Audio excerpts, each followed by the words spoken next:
Yeah. Look like we back. We back. It's good. What's good? What's good? There we go. All right.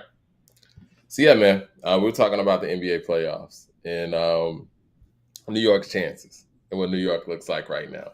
And I don't know, man. I think that Detroit is making New York look like they're not going to make it too far. But I will say this: that game the other night or last night just showed that New York can squeeze out of close games, I and mean, that's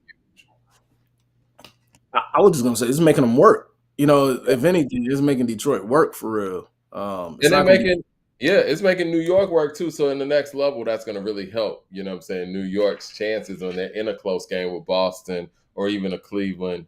I don't know if it lines up where they play one of them, but those guys aren't really being challenged in that same way. Yeah, yeah, man. I'm ready to see what everything gonna pan out to be. I mean, honestly, I didn't expect this many good games first round. Right. First round looking good, man. First round It is is. entertaining. I would say is entertaining. It It's a is. lot It is. of good series. Yeah. I mean, OKC is just sliding through their series, and I think a lot of us expected that. I mean, it looks like, if we're being honest, OKC is probably they should be the favorite. They don't have the quote unquote star power that some other teams have, Mhm. but Boston, Well, Cleveland, and OKC are just breezing through. It looks like, and I don't know. We'll see what happens. I know the league would love for there to be a LA Boston finals, but I don't think that's happening. At least not LA Lakers. Maybe the Clippers. I mean, the Clippers not looking bad either. I like the way the Clippers looking. Look, Clippers Clippers looking not good. looking bad either. So it's like we'll see. I mean, that's a good series. That's a It good is. series. I don't know. We'll see how it pans out, man. I'm liking how the playoffs look so far. Me too. Thumbs up in the chat, everybody. We're gonna really get to it today. We got a whole lot to talk about. And for the Let's do people it. who are part of the other chat, make sure you know what I'm saying, you get in this one because this is the real one. Wu-Tang dropped a dope album, Wu-Tang and Mathematics. We're gonna get into that. But first things first, man, congratulations to Outkast and Salt-N-Pepa for getting into the Rock and Roll Hall of Fame. And I had no quorums or even no thought the Outkast wouldn't make it. I knew Outkast is going to be first ballot as soon as they put their names on the list. But I was pleasantly surprised to see that Salt-N-Pepa made it into the Rock and Roll Hall of Fame. And I don't remember Salt-N-Pepa's names even being spoken about in terms of the fact that they've been looked over for the Rock and Roll Hall of Fame or anybody campaigning for them in ways that we once campaigned for LL, myself included. And I feel terrible about the fact that I haven't been campaigning for Salt-N-Pepa like that over the years, because Salt-N-Pepa is extremely, extremely important. And even when Missy got in there and Eminem got in there and even Jay-Z to a certain degree, I should have been out here saying, Salt-N-Pepa's getting overlooked. But I'm glad that whoever, the fans and the committee and everybody, they went out there and made the right decision, because Salt-N-Pepa is extremely important in hip hop and in music in general. And I think that their impact gets slighted and overlooked a lot. Yeah, definitely. Not only as a group, as a duo, but even from the DJ standpoint, Spinderella was dope. We give nods to, Eric B and Rakim or Fresh Prince and Jazzy Jeff, but what Spinderella did with Salt-N-Pepa kind of goes under the radar as well from a female DJ, and this was an all female crew. And the lines that they crossed, with their music and the messages they were sending, Yeah. for it going into a way of female empowerment is kind of dope as well. And they kept it sexy but it was still kind of clean. You feel me? Like, but they addressed real good topics, within the female space of rap. And so yeah, they definitely deserve to be in here. They were very provocative, and you hit on something there. They were very commercially viable, out the gate when they came with Showstopper. I mean, just a little bit of a history on Salt-N-Pepa. Spinderella and not Spinderella, excuse me, Salt-N-Pepa, which, would be, um, and their real name slips me right now. I'm tripping. Cheryl and what is Pepper's real name? Denson, I know is her last name. But anyway, they all worked together. They were working at Sears or whatnot with Herbie Love Bug, Kid and Play, Martin Lawrence, Mhm. everybody, from the house party crew, if you will. And Herbie was in school for music and media, and he was a producer and a writer. And for a school project, he got the girls together to make a song in response to Dougie Fresh's The Show, and it was called Showstopper. He was cool with Molly Mall. Molly Mall got the record played, what I'm saying, BLS, WBLS up there in New York. And it just took legs of its own. They were able to act, Sandra, thank you. They were able to get a deal off of that because, people were requesting this song and wanted to purchase this song, but it wasn't even in stores where you could purchase it. They came out the gate hot. And then when they put out their debut album, the label wanted them to put a DJ in there. They had their first Spinderella, and her and Cheryl didn't see eye to eye, whatnot. So they ended up getting the Spinderella that most of us know. But even with that being said, they had records like Push It on there. They had hits out the gate, and they were groundbreaking, man. This is 1986, 87. Hip hop is still on the ground floor and looked at as almost not almost, just a niche thing in a genre that won't be around for a long time. And they did a million records. You know what I'm saying? Out the gate in 1987. That is no small feat. Jermaine Johnson with the super chat says the irony of Salt-N-Pepa being inducted on the same night as Outkast after they shaded Outkast at the Source Awards is hilarious. I didn't even think about that. What Yeah. Jermaine Johnson's talking about is when Outkast won Best New Group at the Source Awards, the '95 Source Awards. The people at the podium were Kid and Play and Salt-N-Pepa. And if you have the album not Outkast, if you have Aquemini, which I have on vinyl here, it is how they ended the album with that, with their voices, saying that Outkast won the best new group. And there were boos. And that's when Andre came to the podium and said the South got something to say. So there is some irony there in the fact that these two are being inducted in the same night. But back to Salt-N-Pepa and their impact. They were able to continuously grow as a group. I hope that Herbie is involved in, the induction part of it because he's huge when it comes to, Salt-N-Pepa. He managed them. I don't know how their relationship went moving forward or how it is now, rather. But he kind of helped put the group together, kind of helped get the group some of their sound, if you will, their signature sound, and was behind a lot of big hits. And he's a very integral part in Salt-N-Pepa as well. So hopefully, he'll be out there. I know a lot of people are asking which Spinderella is going to be out there, and we've never really seen a The one situation. that we know, you know? Yeah, yeah, I think so. I mean, the other Spinderella wasn't around long Yeah, enough. not for the Um, it's one of those things like it's not the same thing, but let's just say Destiny Child gets inducted into the Rock and Roll Hall of Fame. Do you go out there with Latoya, Latavia, Michelle, Beyonce, and Kelly? I think so in that situation. Maybe you not fair. can, but they I still have think, hits as a three-person group. You got to remember that album that yeah. Survivor, and they went on and had the other album that had oh, or was this the same album that had like Soldier and all that on there and Well, Cater no, to yeah, You, that was on some. the other Soldier album? was Destiny Fulfilled. So Yeah. they had two albums with a trio with Michelle.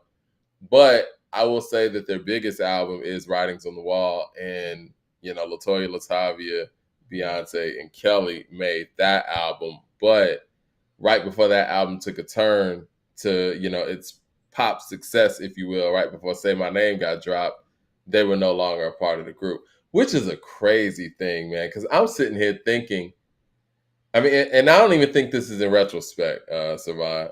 When you listen to that album and the singles that were put out on that album, how in the hell did Say My Name become the third single? It's clearly the best song on the album. Like, I understand Bills being first, Bugaboo second, cool, I get it. You go with the sound theme, but I guess the mentality was they're not going to kick us out of the group in the middle of an album. Yeah, it happened. But I think in their situation that would be different. I think all of them would be on the stage, but in this situation, it's going to be the three people that we know. But some people are speculating that Spinderella might not even be a part of it because of how their relationship has deteriorated over the years. But hopefully, that's not the case, and hopefully, we'll see, Spinderella, Salt-N-Pepa, Cheryl, and I forgot her name again. Yeah, You live know, stuff, man. you want to know what's interesting about Salt-N-Pepa? If you really think about it, they're like a female Kid and Play. I mean, they're at the same camp. The same camp. Um, Play used to help them on some of the stuff fashion wise, like he was Mhm. behind the scenes designing some of the jackets, like remember the 8 ball jackets and the stuff they would wear. Like that was some of like Play's creation in the background because he was doing stuff for fashion and was working at a Dapper Dan shop and stuff. So he had a lot visually to do with Salt-N-Pepa as well. If you really look at both of the groups, they're kind of mirrored out off each other. I feel like Salt-N-Pepa really took more type of topics that was towards something. Yeah. Um, as opposed to just the party, but the imagery of them were kind of mirrored the same when you really look at it. They were like the female kids and the kids play. Yeah, I think Kid and Play definitely was playing off of the success of Salt-N-Pepa. I mean, I think Salt-N-Pepa was playing off of Run DMC. That's why, Mm-hmm. the label wanted them to have a DJ. Yeah. And then, with the success of that and the genius of Herbie, he's like, look, well, Kid and Play, boom. Um, I mean, I don't know if you had that conversation with Play, but yeah, I'm sure that the success of Salt-N-Pepa really played an integral role in Kid and Play, even getting that look and taking that direction. We need, we needed acts like them, and it's weird because Kid and Play is viewed as super crossover. They even had a cartoon, but Mm-hmm. I remember growing up, man, Salt-N-Pepa with some of the suggestive messages they put out there. Some would consider them raunchy, but again, they kind of put that B girl style, and then once they start coming of age, you get records like "Let's Talk About Sex," and then you got the Very Necessary album, which I think did like 8 million. When you look at that album, this is '93. My parents had that album. They bought that out. It wasn't even, for me or whatever. They had songs like Shoot that were crossover records, but they were still rap songs and they were still Salt-N-Pepa. They had songs like What a Man with In Vogue, which at the time, they weren't older, quote unquote, but those were more mature hip hop songs for that time period. Like What a Man is a mature hip hop record. And even if you're collaborating with In Vogue at that time period, yeah, you're going to make a more, mature record anyway. And I don't think the Salt-N-Pepa got a lot of credit for that because they Yeah, were doing some somewhat grown up hip hop during a time where grown up hip hop kind of didn't really exist. yeah, and they had joints like Tramp. They had, what I'm saying? It was like there was so many joints, that they had. Like they really did have hits, and visually they were good. All three of the members looked good. Yeah. And they, they may have been extra push in the beginning with them too, because Herbie dated Salt, you know. Yeah. So there was probably more effort put into them as well. But yeah, man, they definitely put in the work and they deserve to be in the place where they are. And if it wasn't for them, a lot of doors probably wouldn't have been open for a lot of female artists to take it to the way that they do. If they felt that was raunchy then, I wonder how they feel about the music being made today. You know what I'm Yeah, saying? I mean, they set the tone for the Lil Kims and Foxies, and I think a lot of times in history we kind of make it seem like that sex appeal and the sexiness starts there, but Salt-N-Pepa kind of did everything first.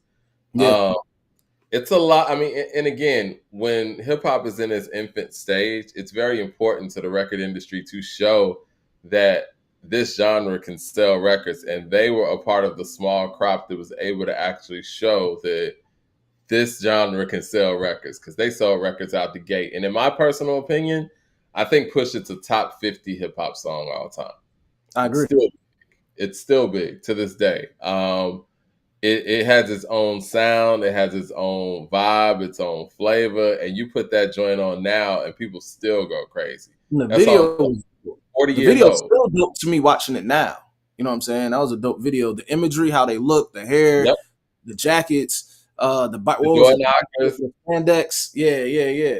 You know what I'm saying? Like, yeah, I mean, it was. even like Halloween or whatever, if somebody is dressed like, I mean, you see it on the corner of our screen. If somebody's dressed like Salt-N-Pepa, you know who they are. You know what I'm saying? Like their imagery was that strong. They were able to put that level of an imprint on the game and on hip hop, even the 8 ball jackets and all of that. Like It's it's funny. I got an crazy eight that ball they've jacket been in my closet. overlooked in that way.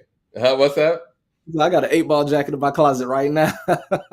Yeah, it's crazy that they've been overlooked in that way, and I'm so glad that the committee or whoever pushed for Salt-N-Pepa to get this acknowledgement because they deserved it, and they deserved it years ago and Yeah, deserve it now. So I like this class, and obviously, we can talk about Outkast because again, I'm not surprised, but I'm still very proud, very excited. This is somebody who, I was here in Atlanta growing up during their whole run. Incredible group. Um, I don't even know where to start. Southern Playalistic just celebrated 31 years a couple of days ago.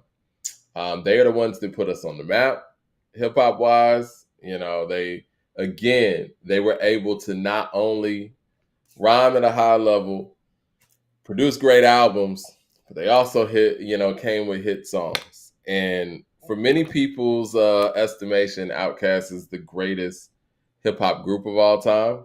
I definitely believe they're the greatest hip hop duo of all time. And for people who understand how the Dungeon family works, it's a family, and so yeah, this induction is for all of them.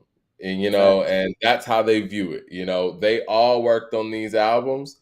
They all had a hand in these projects, the Outkast and Goody Mob projects, the Witch Doctor stuff, the Cool Breeze album, I don't want to leave out anybody, Backbone, whoever. Like this is a family, and this is a win not just for the city, but just for the Dungeon family as a whole. Organized Noise, rest in peace to Rico Wade. But I mean, well deserved, man. I don't even. This is one of those groups that started a certain way, and they continue to elevate album after album. I need to get Southern Playalistic on vinyl. Got ATLians here, which I think is their best album cover and best album theme. And then this monster right here. And then they came with Stankonia, and then they came with Speaker Box Love Below.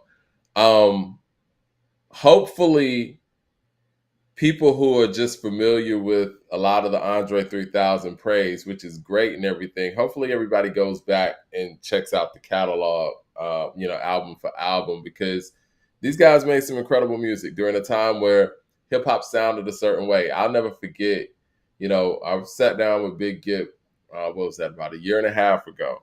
And one of the big things that he said that stuck with me is the fact that they were signed to an R&B label at LaFace. And so they couldn't go out there and make the records that, their peers were making, like so hardcore rap records. They had to have some R&B flavor to it and R&B appeal. And you hear that in Southern Playalistic. Not as much in ATLians, because at that point they kind of proven to the label what they can do. But there was always some soul there, and there was always some musicality there. And they approached hip hop in a different way than many of their counterparts did in the 90s, because again, they're signed to an R&B label where you have musicians, you have vocalists, and I think that just made them better artists all around. And when you look at Outkast and what they were able to produce and what they were able to make as a collective, it's a product of that. It's a product of the Dungeon family. It's a product of the talent that was sitting there at LaFace Records, and it's a product of executives, L.A. Reid being a music person, Babyface as well, actually investing in talent. Because, if people have heard Outkast rapping on the What About Your Friends remix, they've come a long way. Come a very long way. Yeah, Because, you wouldn't think that those guys who are on that remix, respectfully, could have made a Southern Playlist. that took time, effort, and the whole city working. And it's a victory. Yeah, What's your favorite Outkast album?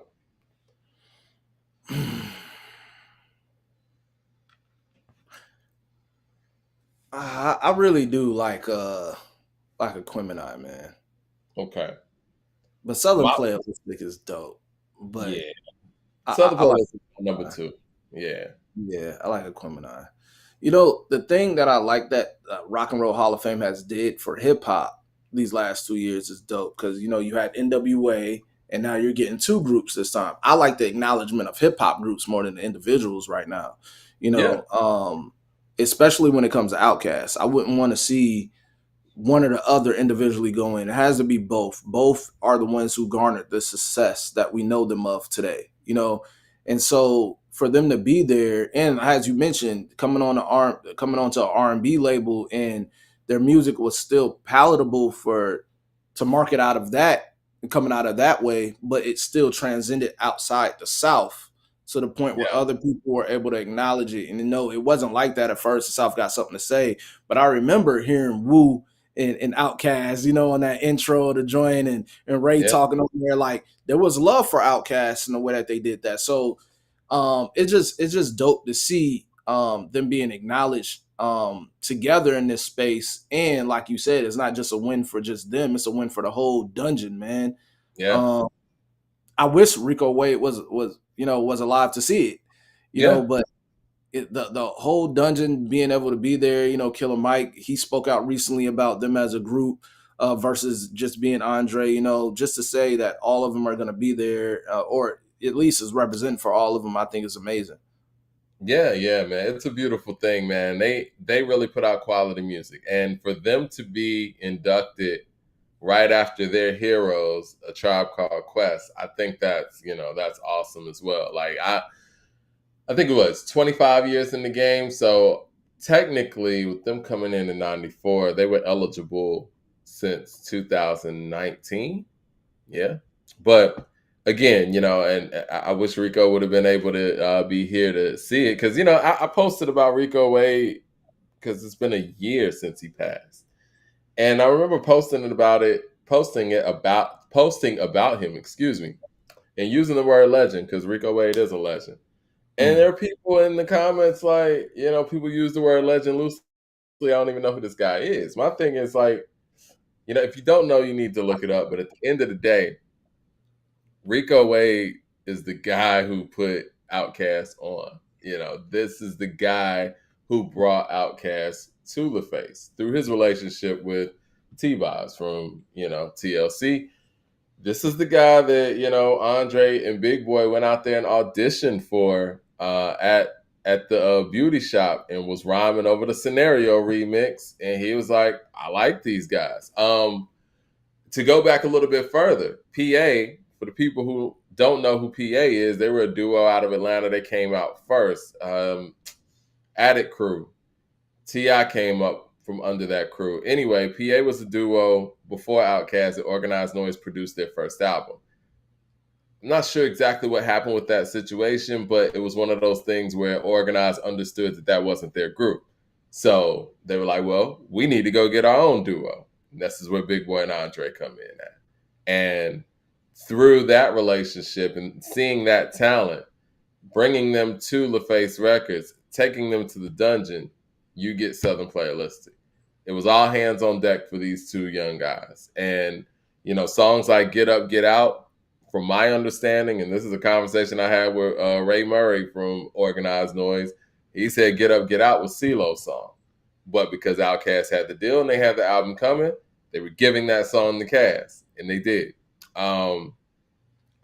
That's why this is an accomplishment for all parties involved, And Outkast, they leaned very heavy on Organized Noise on Southern Playalistic. ATLians, I feel like they stepped it up lyrically, maybe not musically so much. I feel like ATLians is their boom bap album. A lot of people feel like ATLians is their best album, and I understand that because it has a feeling. It has a very hip hop aesthetic to it, and Andre's rhyming his ass off. Big Boy's rhyming his ass off on there. But Andre specifically, you can hear how serious he is with the bars and how their subject matter has kind of shifted a little bit from what it was on the first album. In my personal opinion, I think Goody Mob's approach to Soul Food and how serious they were and how in depth they were on that album affected Outkast moving forward. They felt like we got to talk about something. And then you get a Kumina, which is the best of both worlds, where the rhyming is crazy and the musicality Damn. is crazy. Yeah. Um, and then you get Stankonia, which is extremely important as well, because for a lot of people, Outkast kind of just belonged to the hip hop audience for the most part. I mean, they had some crossover songs here and there, but Stankonia is really their rock star coming out party. And I think that these type of acknowledgments kind of come from the approach that was taken on Stankonia and the approach that was taken on Speakerbox Love Below. So they were able to delve into all of the worlds and grow as a collective and musically throughout their musical journey. And I think that's why people separate Outkast from many of their peers, because the changes are so drastic. And throughout the whole time, these guys were spitting. And they Yeah. had records, and they were original, and they were creative. Yeah, and even when they got to Stankonia and you said, like their rock star coming out, it's like you see where they start experimenting with the sound. You got Yeah, Bombs Over Baghdad, but you also got Miss Jackson. And it's just like the sound of it is like kind of like a roller coaster journey when you listen to that album, because it's kind of like everywhere a little bit when you listen to it, but it's so much energy into it too. It's yeah. just like Stankonia is kind of interesting listening to. Yeah, I didn't they like Stankonia like that when I first heard it. I listen to it now, I appreciate it so much more. but you know what? A thing about Stankonia too, it kind of shows you how Big Boy kind of does with his album solo too, because it's Yeah, like some of that stuff is still there with Big Boy solo. it is. And then, like you said, we hear it on Speaker Box and Love Below a lot. As far as like, especially on Big Boy side, Yeah, how that journey through that is. But you know, it's kind of crazy how it happens with them, because how often do you see a group that kind of reaches their peak and then it stops? Like they just stop working together. You know what I'm saying? How many other groups have you seen that with? It's usually they break up, yeah, or it just goes downhill or something happens. For them, it was like they reached a plateau and it was just like, are they together? Are they beefing? What's going on? It's like we never seen somebody kind of like as a group go out on top like that. It's usually a yeah. decline and then, but that was kind of crazy. What was the last project we got? The Outer Wild soundtrack?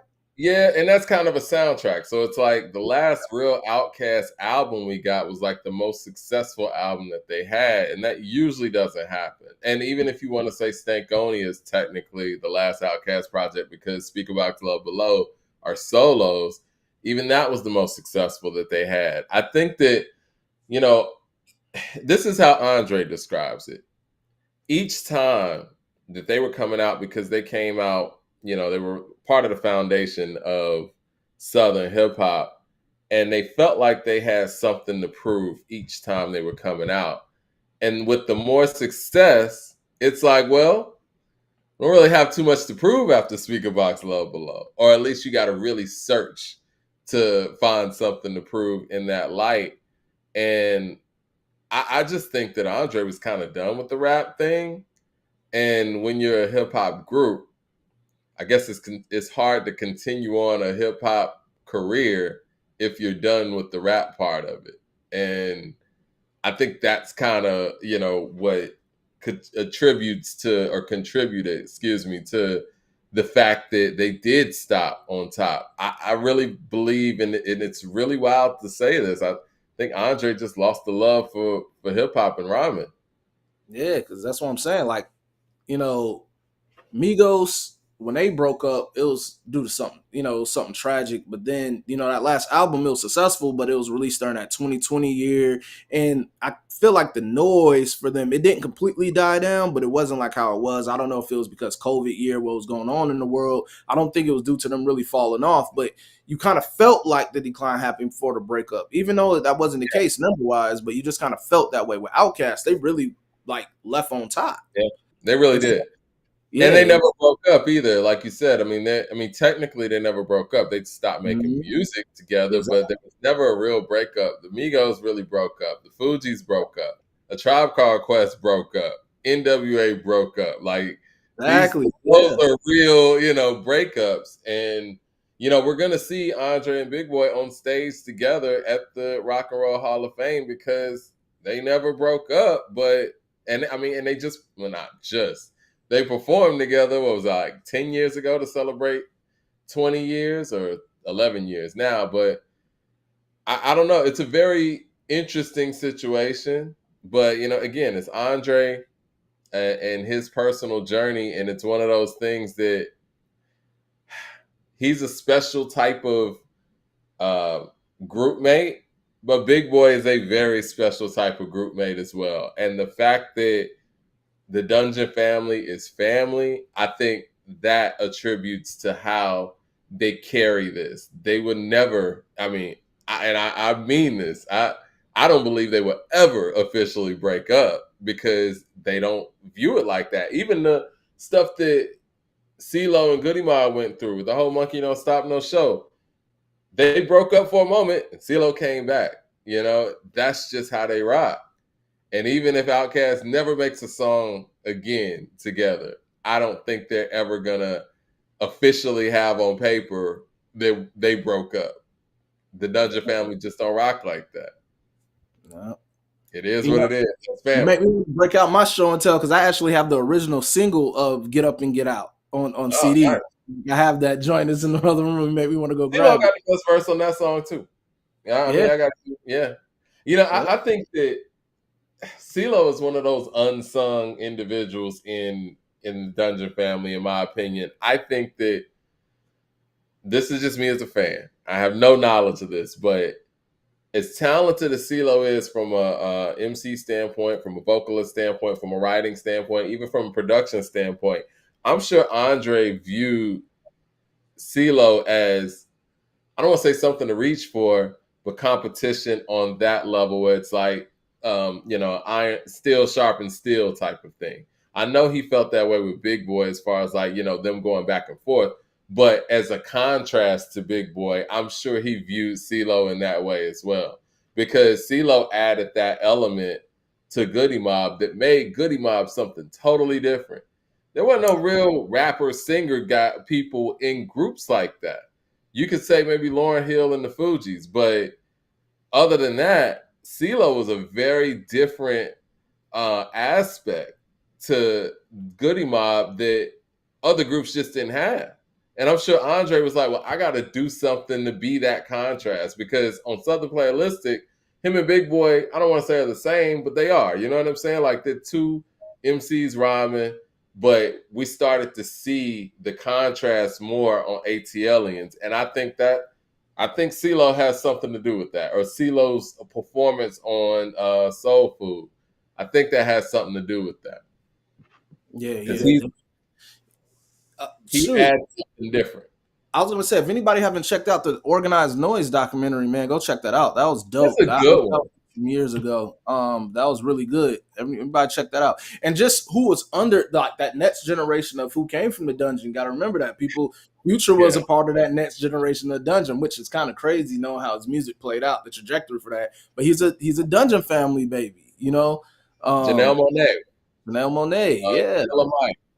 The Hmm. second generation is very talented as well, and I mean, Outkast is huge, and I think that for a lot of people, Outkast is probably the most notable name when it comes to the Dungeon family. But that whole collective was just so talented, and you could hear that everybody had a hand in everyone's projects, but it wasn't like on some Hot Boy shit where it was like or on some No Limit shit. It was different. Everybody had their own lane, but everybody had everybody had their hand in the pot, and they came out with great product.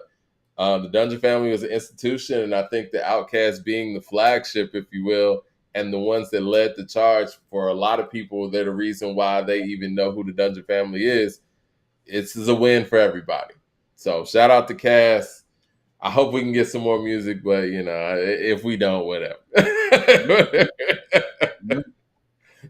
Gip told me that the Dungeon Family ain't done. So hey, um, See, we were gonna get into the Wu-Tang thing, but a lot of people, when these things happen, and hip hop artist gets inducted into the Rock and Roll Hall of Fame, the first thing I see people saying is hip hop needs its own Hall of Fame, and I figured that we would explore that notion and that concept today.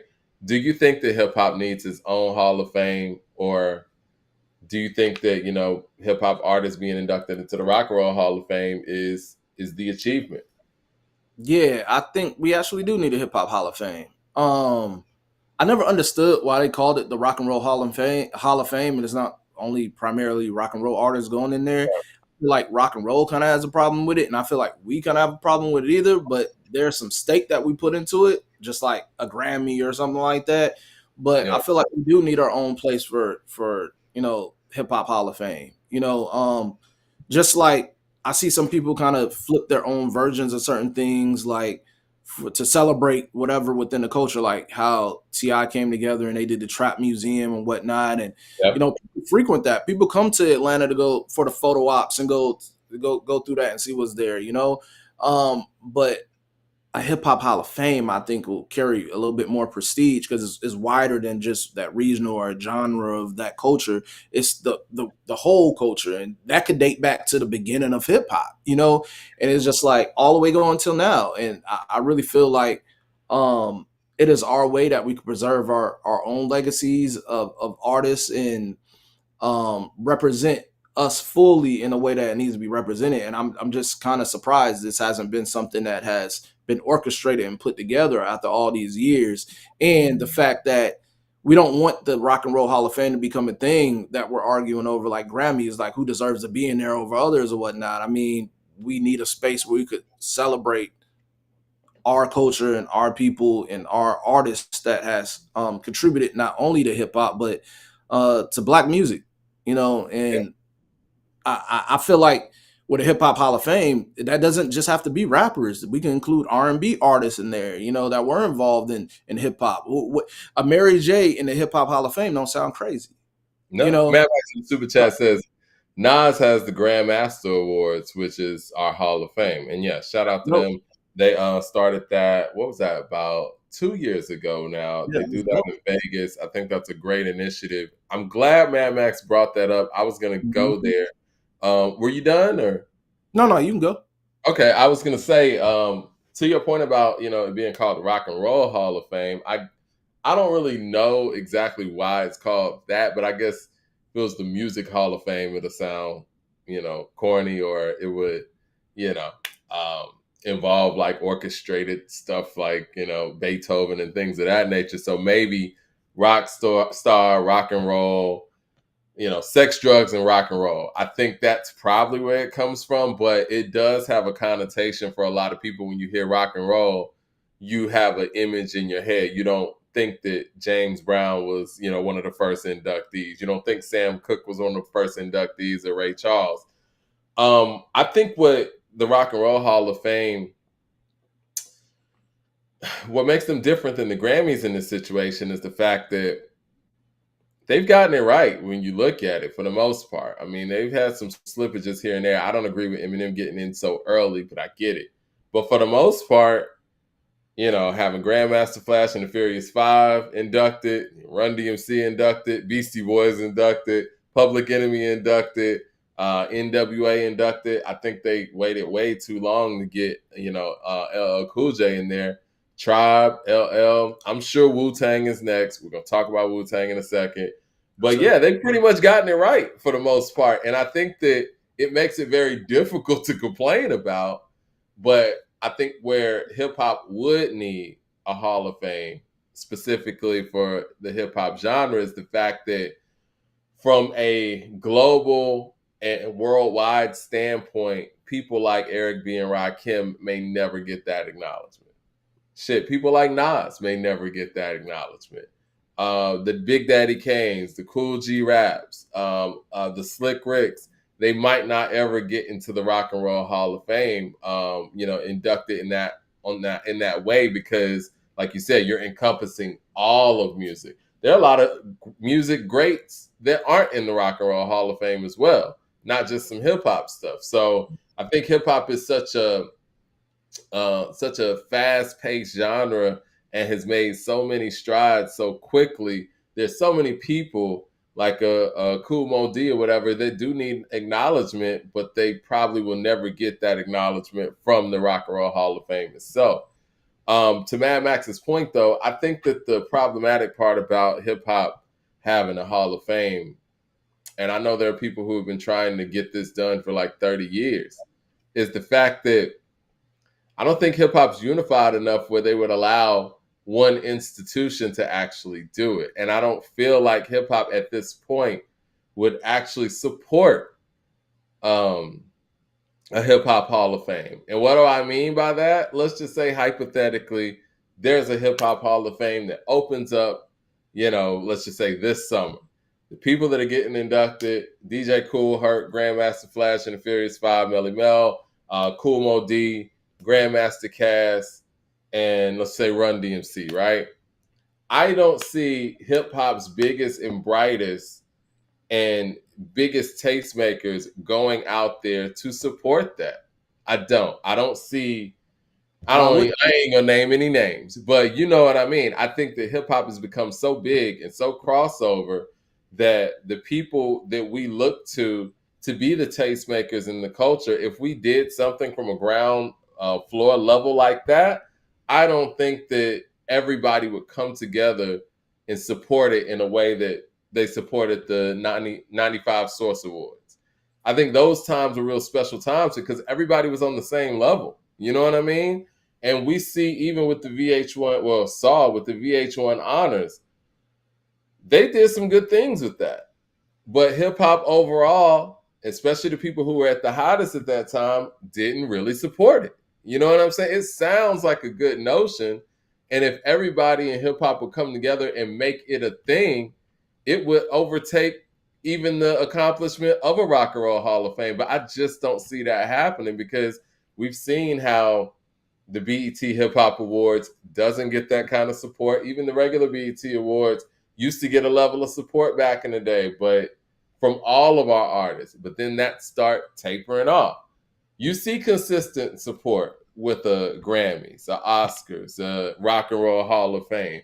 I just don't feel like the people that are at the top of the brass in hip hop would actually support a hip hop Hall of Fame to the level it needed to actually become a thing.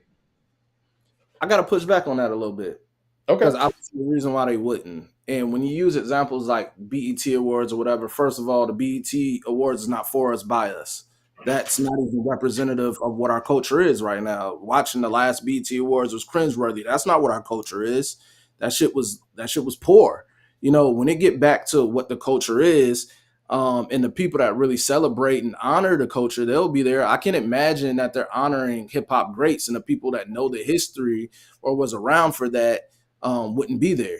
I They wouldn't. didn't show up for the VH1 honors like that. I will say, VH1 honors, they're honoring certain people, and they have people around that camp or who paid tribute to that stuff.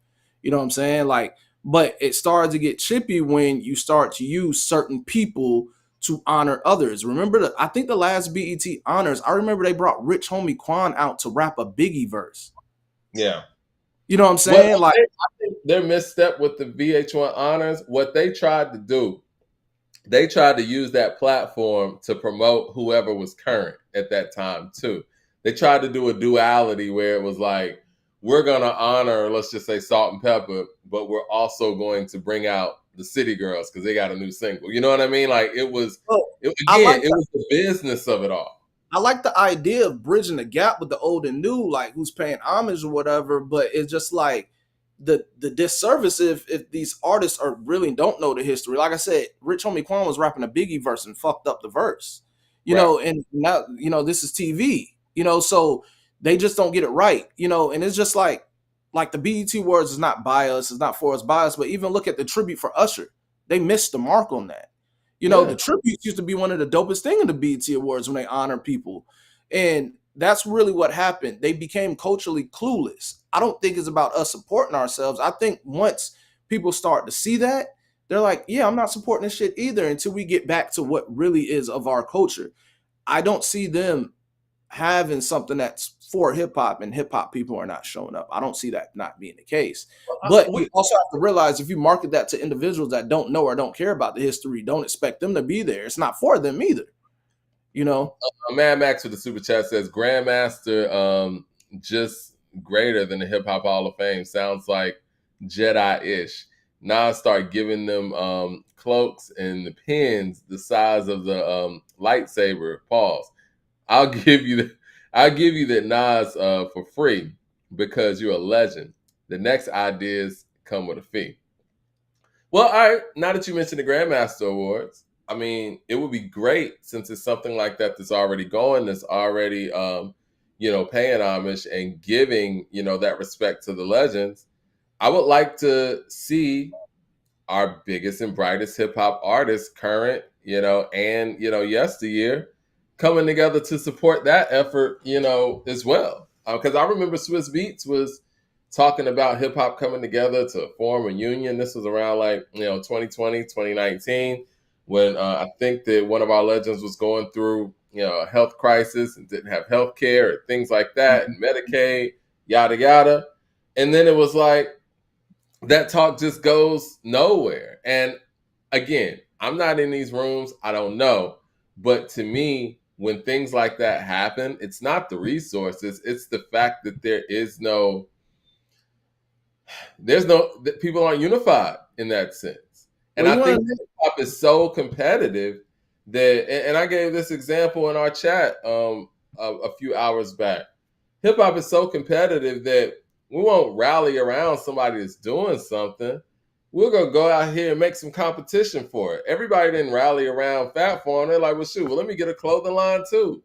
And I think for something like a hip hop Hall of Fame, I know that there's like 3 of them being made now. You know what I'm saying? 3 different people trying to do the same thing, and it's like hip hop has to unify with something like this. You know what I mean? Like whoever put together the Rock and Roll Hall of Fame did it, and everybody has to be on that same page. So you would, it wouldn't be crazy to see Dr. Dre, Kendrick there, Jay-Z there, Drake there, Cole there, whatever problems anybody has, or Nas there, everybody come together. 50 Cent, if hip hop helped you to get to where you are, then let's come together and support this institution. And if that can't happen, then it won't happen.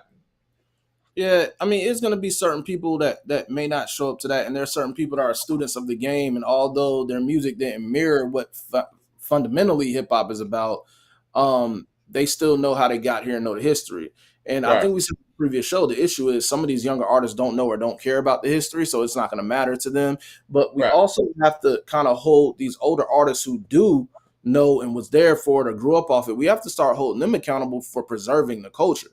You know, exactly. and a lot of why hip hop can't come together, it goes beyond it, the just the competitive part of it. Some people are just crabs, bro, and that goes from both generations. I can't Yeah, imagine fact. certain people like what you're if you're an older artist and you ever shitted on these younger artists. Don't be surprised if these artists are not showing up for anything that has to do with you or give a damn about it, even I if they agree. know that you paved the way, right?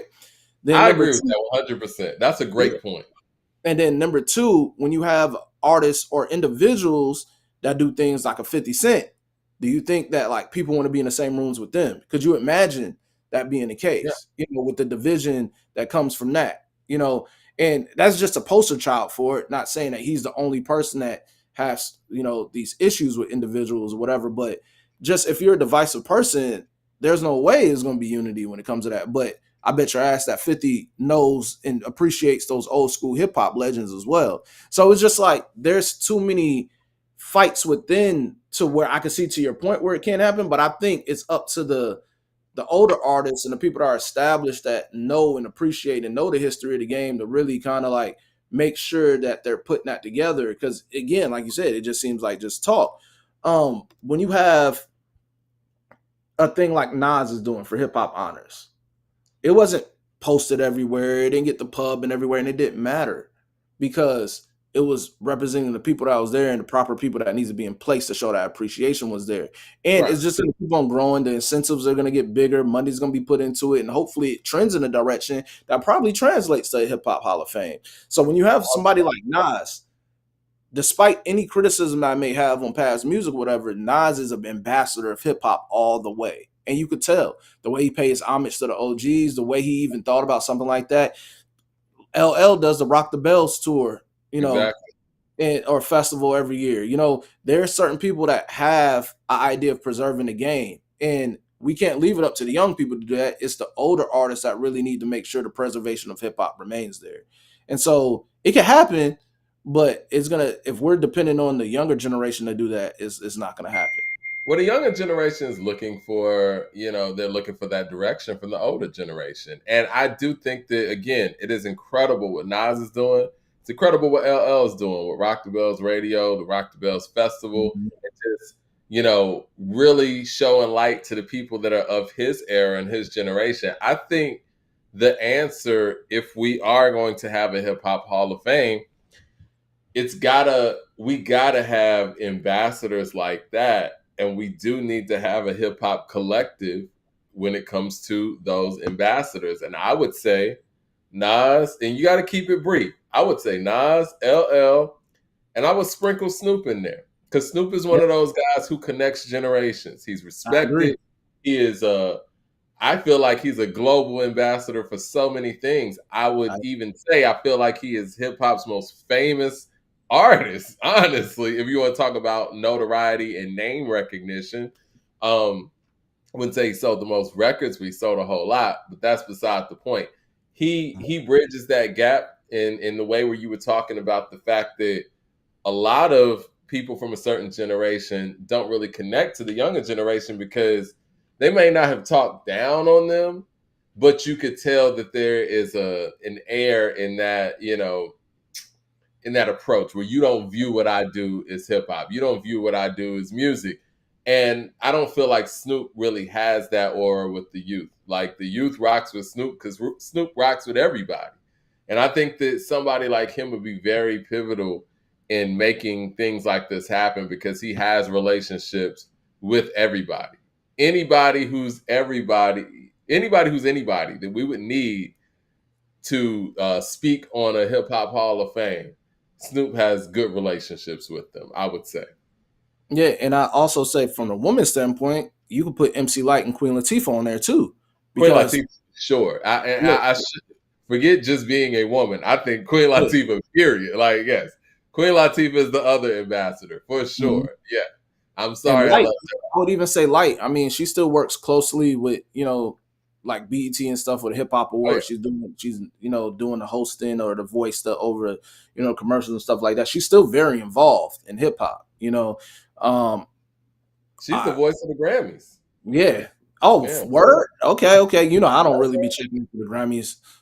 I watch yeah, she does performance. voiceovers for pretty much every award show.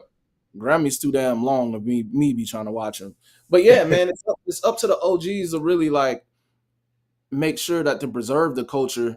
And I think it can be done, but it has to be done in a way where it's no half stepping. You can't be like you're representing the culture and you're having this shit at Dre's nightclub like the BET Awards. You know what I'm saying? Like you have to have it, and it has to be held to the regard of how special it really is. You can't come half stepping to doing that if you really want to represent the culture well. And but like I said, man, it's a lot of in-house fighting with hip hop. You have, this is the same culture where you have individuals beefing over who, if Puerto Ricans was a part of the beginning of hip hop and stuff like that. You know what I'm saying? Like, so, And those things people shouldn't just even have to, be yeah. those things shouldn't even be the arguments that they are. Everybody should give credit where credit's due. And I think that when we don't have a hip hop Hall of Fame, the people that suffer are the people who were on the ground floor, the people from the 70s, people in the 80s. They're the ones that are going to get slighted. And that's why I'm so happy that Salt-N-Pepa got acknowledged on this one because usually people in the 80s just kind of get left out there. And I think the only way that, again, a Cool G Rap, Rakim, Eric B, and Big Daddy Kane, Kool Moe Dee, the only way they're going to get their proper acknowledgement is if there is a Hip Hop Hall of Fame.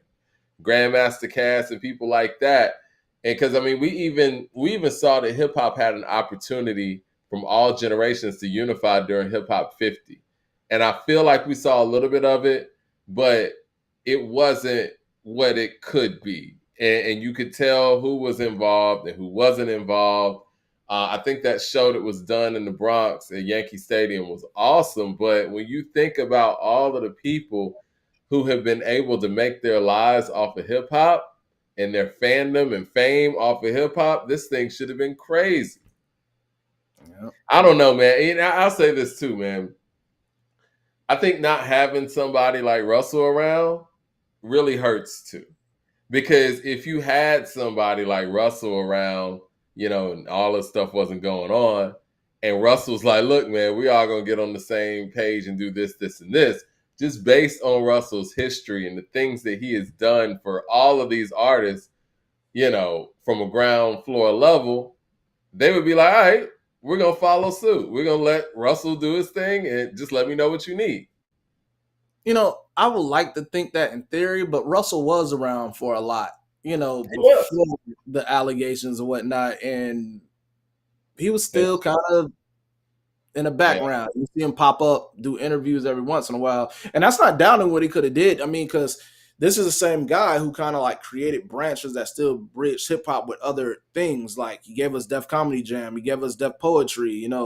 They even dabbled in movies, and whatnot. So in television, so, Jay-Z. He yeah. managed everybody. Like Exactly. So I'm not doubting that that could have happened, but if there was the opportunity was there before the allegations, and who knows what the rumblings in the background would have been. I mean, but there was definitely opportunity. But you're yeah, right. We need those elder spokesmen for hip hop, or those people that we looked at as those moguls or people that preserve the culture. Only if they weren't catching cases and whatnot. How yeah, amazing it would have been, because if you could throw a Rock Nation brunch and a bunch of people will show up, or you're throwing these parties, Diddy, or if you're doing all this, I'm pretty sure you guys could. And then let's not take credit away from what Swiss and Tim was doing with Versus. yeah. Even though that was COVID stuff, entertainment, whatever, it was still amazing that they were able to bring hip hop together for that. If they were able to all get together and work together, I really believe, yeah, this could have been something that could have came into fruition. And I only say Russell because if Russell's taking the lead on these things, it wouldn't be one of those things where it's like everybody's like, well, why is this person in charge? And because everybody has their own individual movements, which is great.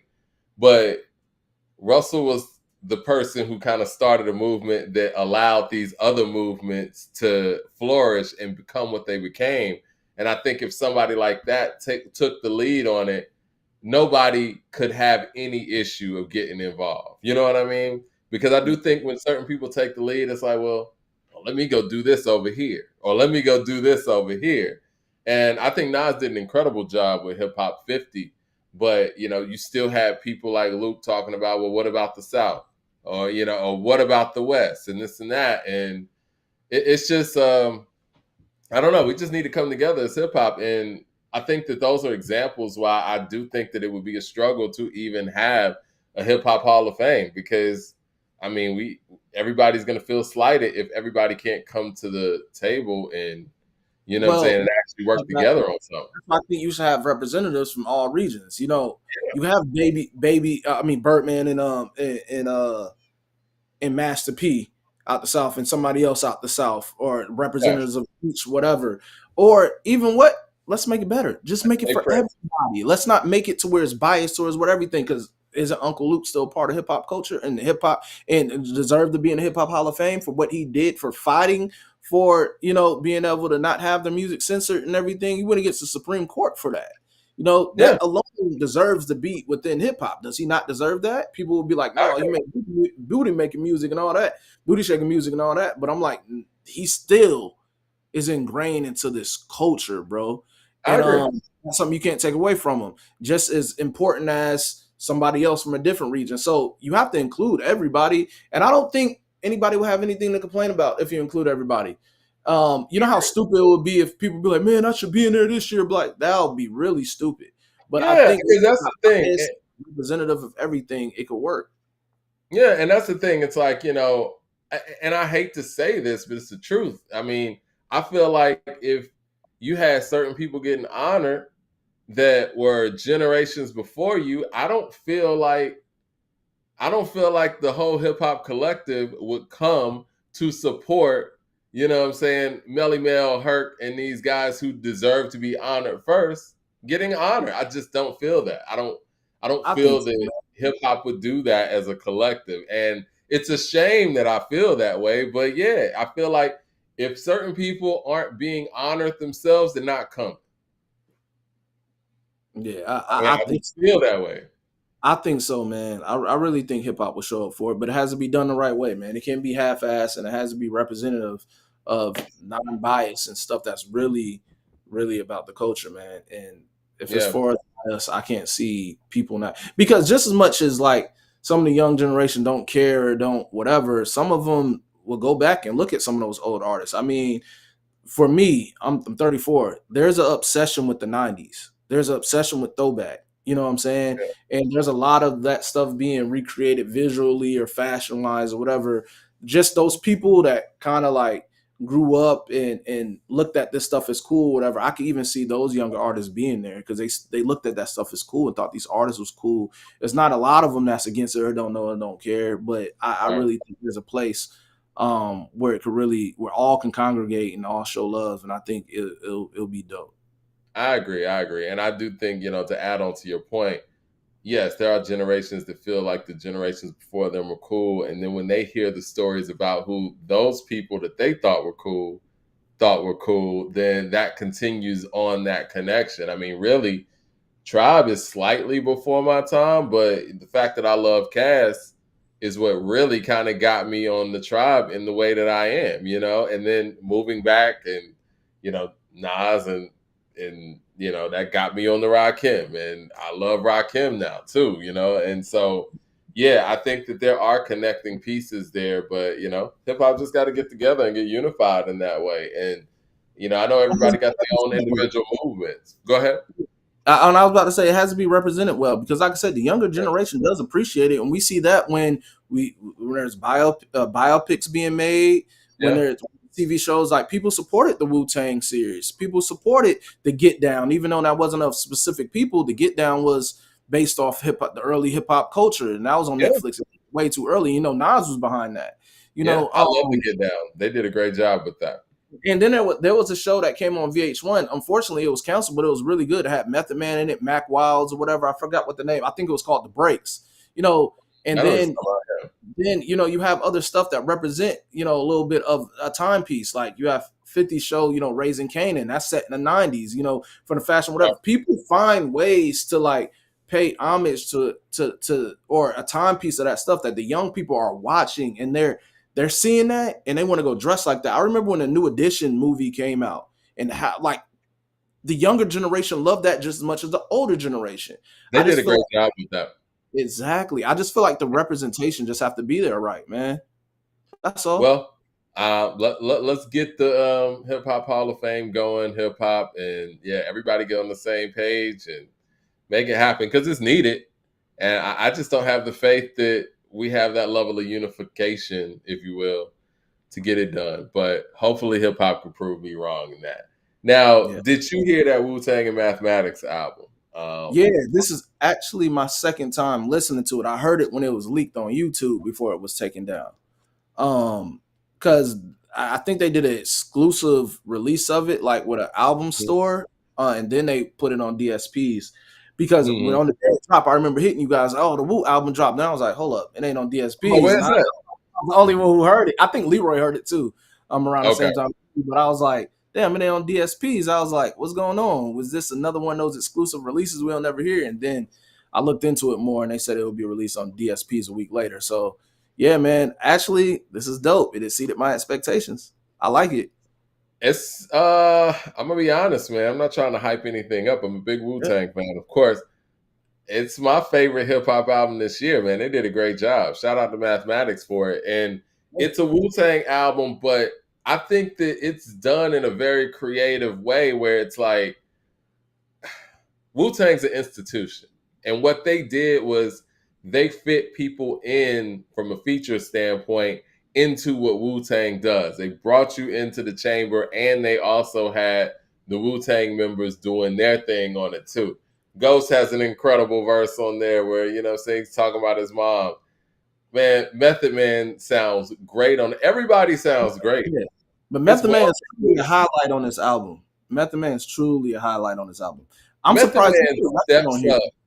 Method Man steps up so much when he's with the Clan and when Yeah, he's with Redman and he's like, to me, and I think he has some great solo moments too. And everybody's always been so critical of Method Man, especially in the 90s, based on his solo output. And I think it's unfair because they're comparing it to Raekwon's first solo album and GZA's Liquid Swords and Iron Man and stuff. But Method Man really steps it up when he's with a collective. Like I think he absorbs that energy in the room, and he just becomes something else, man. Like his contrast with all the other members, and whenever he's featured on something, again, he sounds great on this album. yeah, man. And what's crazy is just like Method Man is one of those artists to me that is fortunate of when he gets older, he gets better lyrically.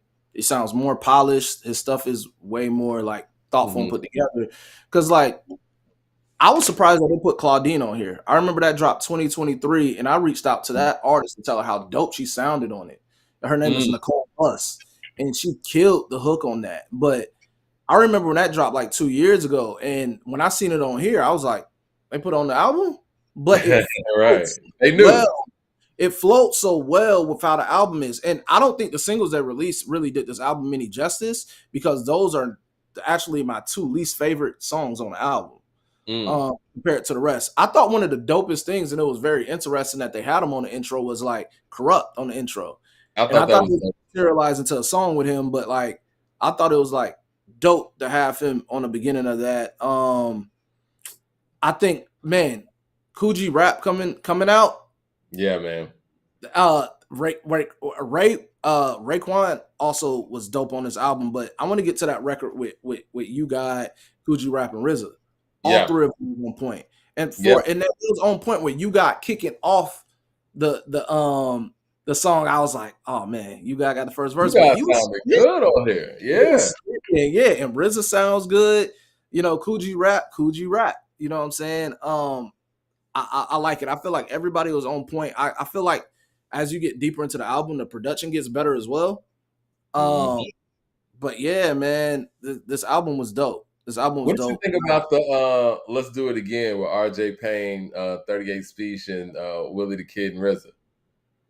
It was cool to hear Willie the Kid. I haven't heard Willie the Kid on nothing in a Yeah. long time. Yo, man, Um, that song was hard where they redid like the Mighty Healthy sample or whatever. Like that yeah, shit was fire. I'm like, this is my favorite Wu-Tang project in a very long time. I Meth mean, was I know it's not technically a Wu-Tang project per se, yeah, but I would say this is my favorite since the W. Easy. I yeah, mean, better than Iron Flag, and honestly, if I'm being objective, it could give the W a run for sure. Because the yeah. W has some holes in it, but this is a very dope album. This reminds me of like when they used to do those Killer Bees, The Sting, and stuff like that. But I mean, I think it's even better than that. Yeah, I mean the second single, Warriors 2, Cooley High, Meth was spitting. Like he's spitting on that. It's Yeah. ridiculous. Like I just like the flow of the album, man. It kind of gave me those. There was a couple songs that gave me like that feeling of when you hear like Bring the Pain from Meth and Protect Your Neck. It kind of gives you that rough running sound of it on some of these records. On a couple, I think it was like two of them that's kind of like that on his record. Hmm. Um, but it's like, yeah, man, I like it. It exceeded my expectations because I didn't know what to expect. I didn't know if it was gonna be like one of those thrown together joints Yeah. or if it was gonna just like be one artist out of the Wu more than all the rest. And then I didn't really have high expectations for what this is gonna be. But man, being that everybody's on here, man, not mad at it. It's just I wish they had an unreleased Dirty verse. I really wish, that would have just been an Yeah, icing cake, the cherry yeah. on top. I would have wished that they really had an unreleased Dirty verse that they threw on something. But or at least have his son come on there and spit, or something. Like I felt like that was what was missing. Like I needed that Dirty verse. But yeah, Dirty man. was, it's interesting, man, because some people are like the heart and soul of a group, Yeah. and Dirty he was missed on the W specifically, right? Because he's on Wu-Tang Forever, and dog shit is crazy. He's even on Triumph talking this shit and all that, but the W, even though he is on MC Conditioner, I know, with Snoop or whatever, but you could tell that song was coming from another session of other things. The W kind of was missing that energy that Dirty brought. And yeah, it's the Wu-Tang's a whole different group when Dirty's not involved. And it's crazy to say that because you have a roster of Method Man, Raekwon, Jizza, Ghostface, RZA, Inspector Deck, damn, you got Master Killer, Capadonna, but Dirty is such a dominating force. It's like you miss a lot when he's not involved. So yeah, I'm with you. I wish that we could have gotten something unreleased, but other than that, man, they did their thing on this project. Yeah, man, it exceeded my expectations, man. To see that everybody's on here, man. You got Capadonna, you got Master Killer, like uh Deck is Kappa on sounds here. You said what now? I said Kappa sounds good too. Yeah, yeah, yeah, man. And God. I mean, I was also wondering what does a Wu album sound like in 2025? Sounds like Wu. Yeah, That's the yeah. thing that's like it. It still sounds like Wu. It didn't sound like they try to get with the new sound at times. Wu shit is Wu shit. And that's why I could tell how RZA and all of them were. Even when they were talking about back then, they were like, man, we don't listen to nobody else's shit but Wu shit.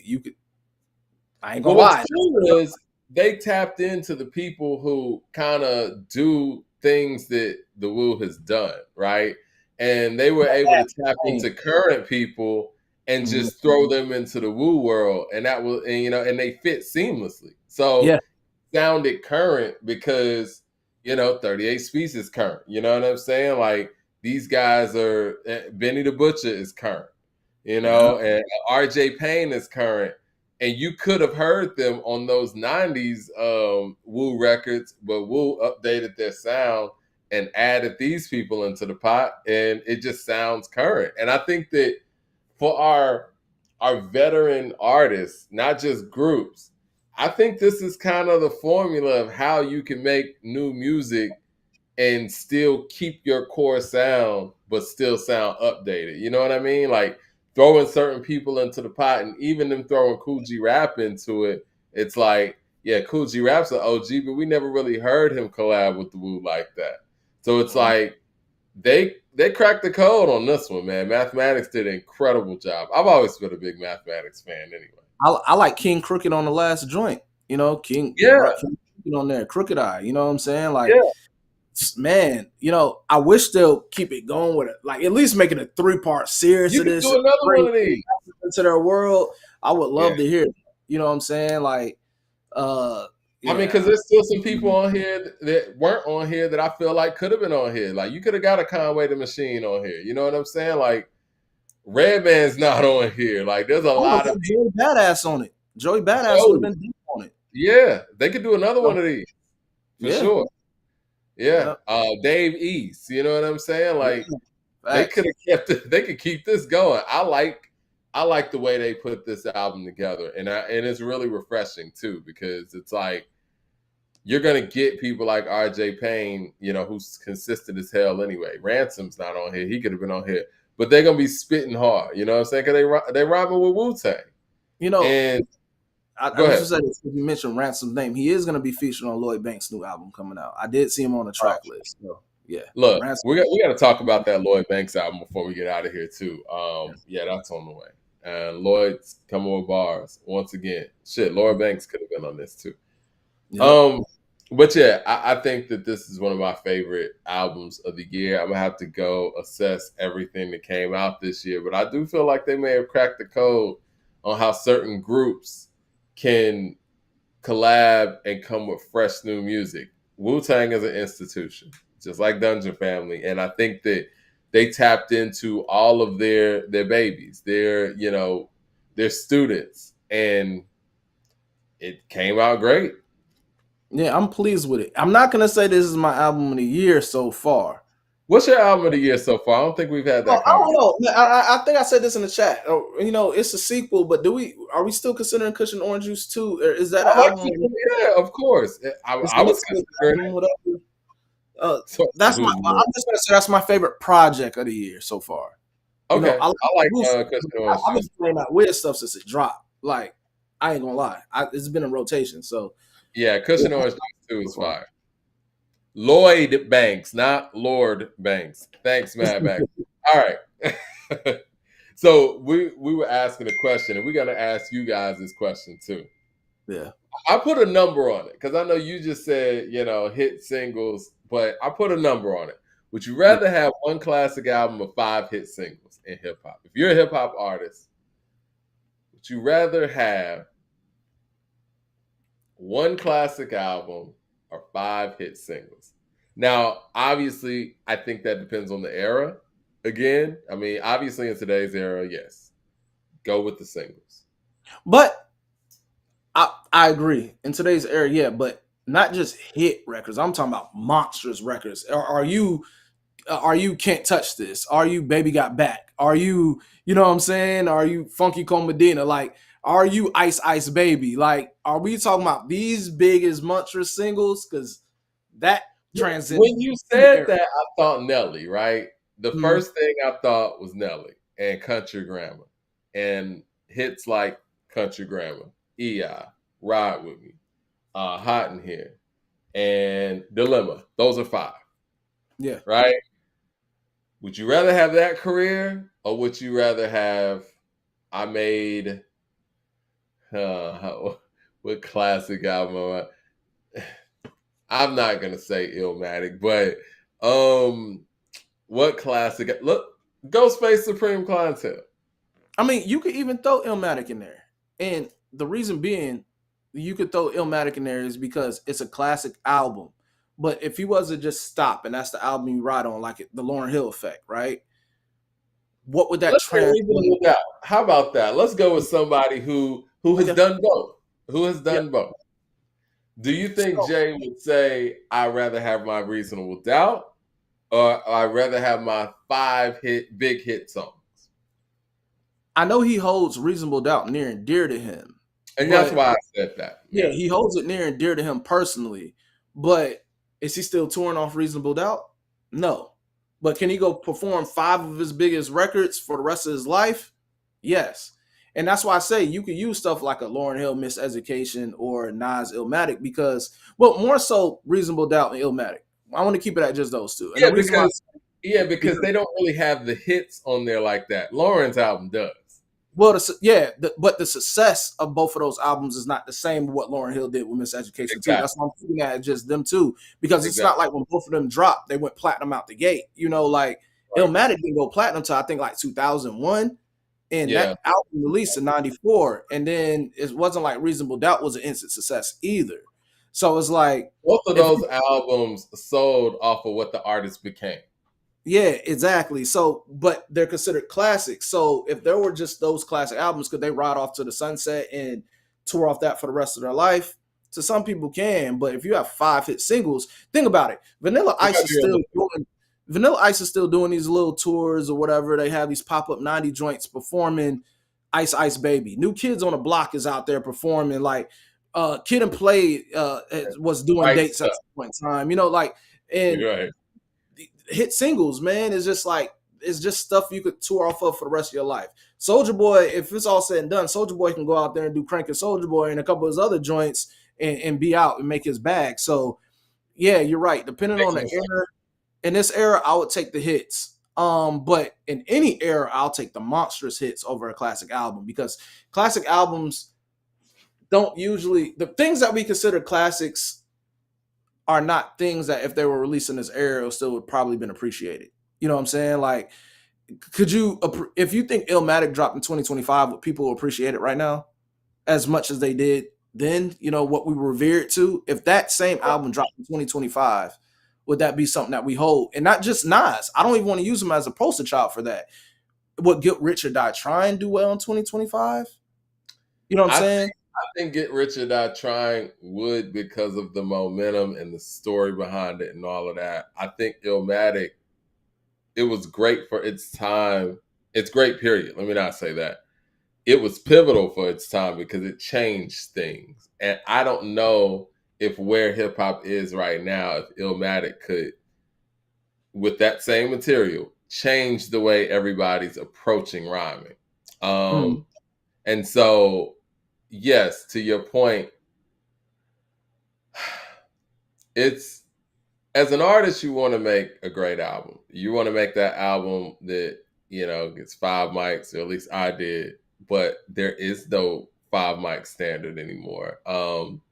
And really, when you think about it, that 5 mic standard, even for back then, that's not something that carries over from generation to generation to generation like hit songs do. I Mhm. remember And that's what I'm ran saying, basically. Yeah. yeah, I ran into Cool from Cool and the Gang at the airport, and I asked them, and they were headed overseas to do some shows. I asked them, like, I know y'all get tired of performing, Celebrate, because they got a whole bunch of hits. And Mhm. they were like, nah, man, that's the golden goose. That's why we out here on tour. And it's the hit songs that, whether people want to, us music fans don't always want to grasp that reality, but the hit songs is what keeps the industry going. Like, It the is. hit songs pay for everything. They they Yeah. pay the artists, they pay the record labels, and even when you talk about publishing and placement and film and things like that, like, the hit songs are the gift that keeps on giving. I think us as fans and artists as well, you love the classic albums. I mean, this one right here is my personal favorite. It doesn't, the biggest song on here, actually over time it ended up being Spodio the Doubleicious, but at the time it was like Rosa Parks. Mhm. And those are good hits. It's not Hey Y'all, it's not Miss Jackson. It's not, and it is what it is. Now, I think that personally, if you talk about what's the better song, that's a different conversation. But again, those hit records get you in the Rock and Roll Hall of Fame. Yeah, because you could have a classic album, but it Yeah, not be like how you said it doesn't transcend to like throughout the eras. But yeah, we look at it like, oh man, you saying that because you're old head. That was your time, whatever. But a right. hit translates through any era. You know what I'm Yeah, saying? Think about it. There's kids that are just being born within the last 4 or 5 years that they have Michael Jackson as their favorite artist. You know what I'm saying? Like we yeah, mentioned the New Edition movie. We mentioned there's people that have classic monstrous singles that necessarily are not considered legends to us or to have a classic album. And these are people that could tour off it until the rest of their life, man. You know what I'm saying? Like, and then think about how those I mean, I'm not classic albums, but how those hit records come back again. Like we see it with young LA Dro and Ti right now with Ain't I. That was a hit. These jits, they love it now, and it's trending back again on TikTok. And young LA is doing shows now off that. Hits just translate different. A hit is a hit no matter what era it is. It's just good music. When you hear September, that's classic. That's being played at all reunions. That translate. Before I Let Go, you're gonna hear yeah. that every. You know what I'm saying? They're doing swag surf at sports events. They're doing it at the HBCUs. Are We're they gonna letting hit back that ass up for the rest of our lives. Just period. exactly? You know what I'm And saying? Like and I'm sure, and I would love to ask Juvenile this, but I'm sure if you ask Juvenile, like, he can't do a show what without is the performing. one song that you just would never take out of your catalog? And it would be that, I would imagine. And I know it's probably not his personal favorite or he feels like it's the best song he ever recorded, but he needs that song. We need that song. Matt Max in the super chat says Vanilla Ice ain't a legend. Illmatic gave Nas Mystique. He's a legend for that album alone. I see Rocky touring off of his mixtapes because it's a classic. Classic album will always make you relevant. Classic albums do give you depth when we're talking about the conversations of being the greatest, and if you're in conversation with other people, but those individual songs elevate everybody. I mean, I feel like we all would agree that Michael Jackson's the biggest artist ever, right? Yes. Billie Jean elevated in his performance on Motown 25. Thriller was selling very well. I mean, it's Michael Jackson, you know what I'm saying? Until that moment in Motown 25 in March of 1983. After that, after the moonwalk and after the success of Billie Jean and him performing that, the album started moving 1,000,000 units a week consistently, week after week after week. And that song, that single, that performance, it elevated someone who was already a legend to a whole nother stratosphere. And it made that album become the biggest selling album of all time before he even dropped the Thriller music video. Singles can do that. I'm seeing Monstrous songs artists, can do that. artists that are touring all the time. Like, think Yeah. about it.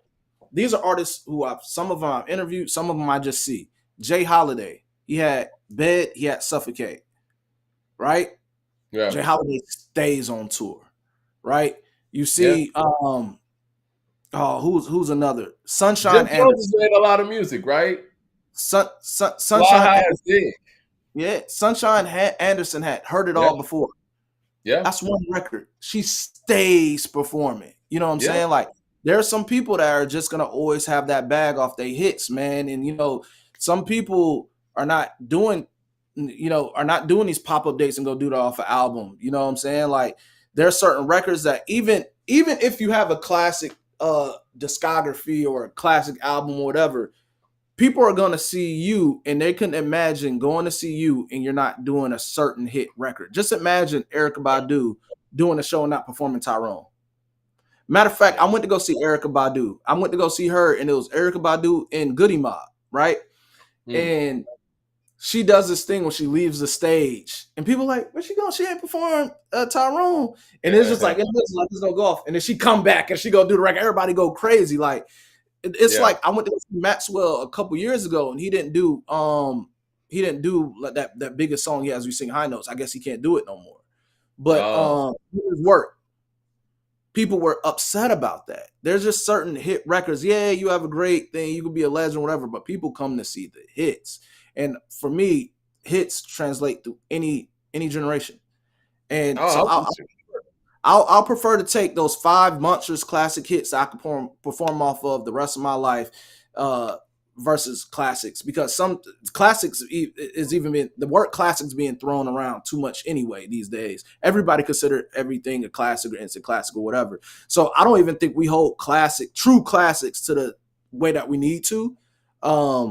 I'll take hit records anyway, any day. You could license those for commercials, make a bag off that. You could license them for TV show scores, movie scores. Man, I just think about the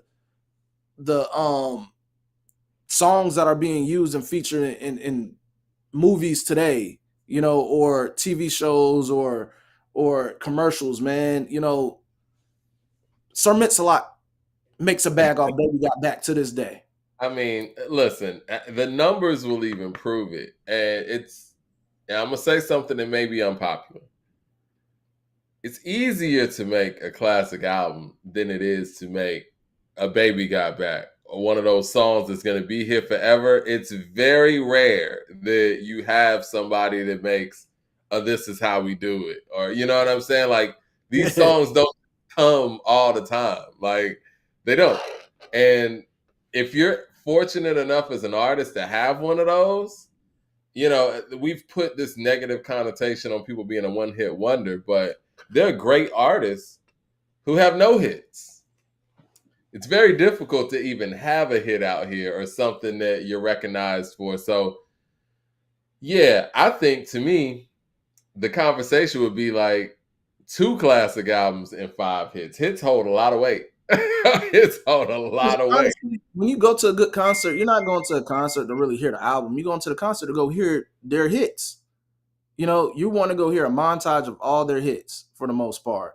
When you go and you're going to a Chris Brown concert, yeah, he's going to perform some joints off his newest album, but he's going to hit you with those hits and make sure you perform those. And Mike, I think you pause. Yo, chat. Mike paused on y'all end. Let me know in the chat because he's paused on my end. Mike, you good? Think he dropped out. Give me one moment. We gonna hold it down. We gonna hold it down. It ain't stopping. Super chat. Super chat from Lord, man. He said, I wish a YN would come out with a new age Illmatic and it would change the game. I mean, the closest to a new age Illmatic, I would say, was probably Good Kid Mad City. I know that probably sounds crazy to some other people, but I think Good Kid Mad City is probably the closest to a newest age Illmatic, in my opinion. We gonna get Mike in here and see what he thinks about that. I know he's frozen. He said he's gonna hop right back in here in the chat. But yeah, I think Good Kid Mad City is like he said he looking like a Buddhist. That's funny.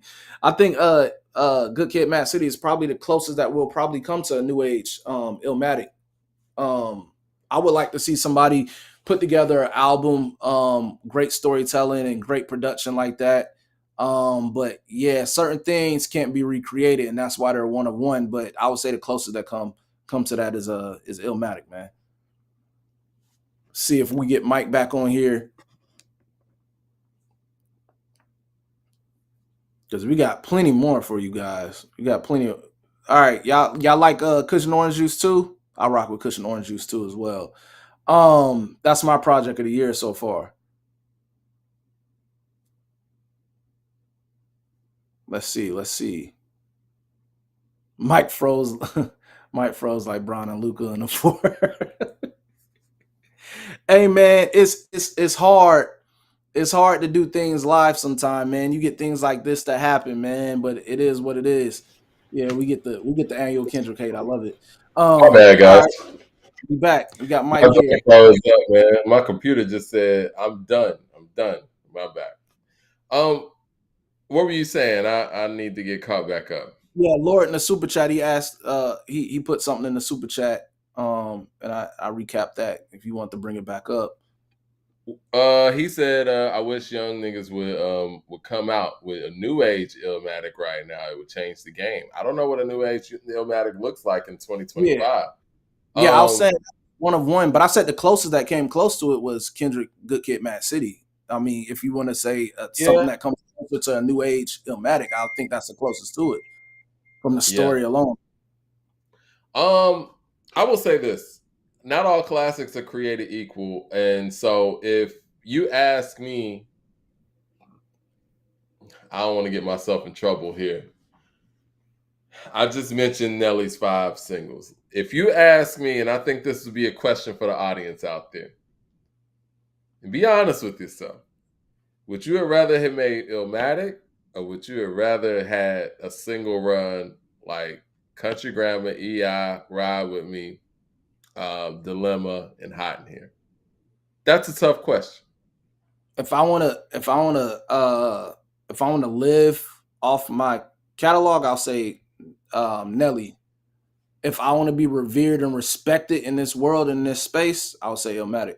If you care Because about at that type. that point, artistically, obviously, making Illmatic is a whole nother dimension and a whole nother lane. But at that point, you're putting the onus on the public to give you the proper recognition for the work that you did. Whereas what Nelly did, that's instant gratification because these are hits. You know what I'm saying? Like you can't deny what these records did. And I think with Illmatic, it's all about us who love hip hop and love the culture to preserve its legacy and make sure that its legacy and story continues to be told. So that's a difficult question. I'll take Now, the hits. luckily for Nas was able to take that and build a very successful career off of that. But just in terms of, let's just say that that was it. I don't know. I would still say Illmatic because I would love to put faith in myself to say that, okay, I made that. It's a stamp in the culture, and I'm gonna go out here and do the other things to expand as an artist, so I can get those hits and stuff as well. You Because I think do if he think that lasts longer. You know what I'm saying? That legacy lasts longer. But my thing is why I would say hits. Like, let's think about it like this: if he would have just stopped at Illmatic and that was just the only body of work he had, right? Do you think he'll Yeah. still be touring off that and it would be garnering as much attention in today's world?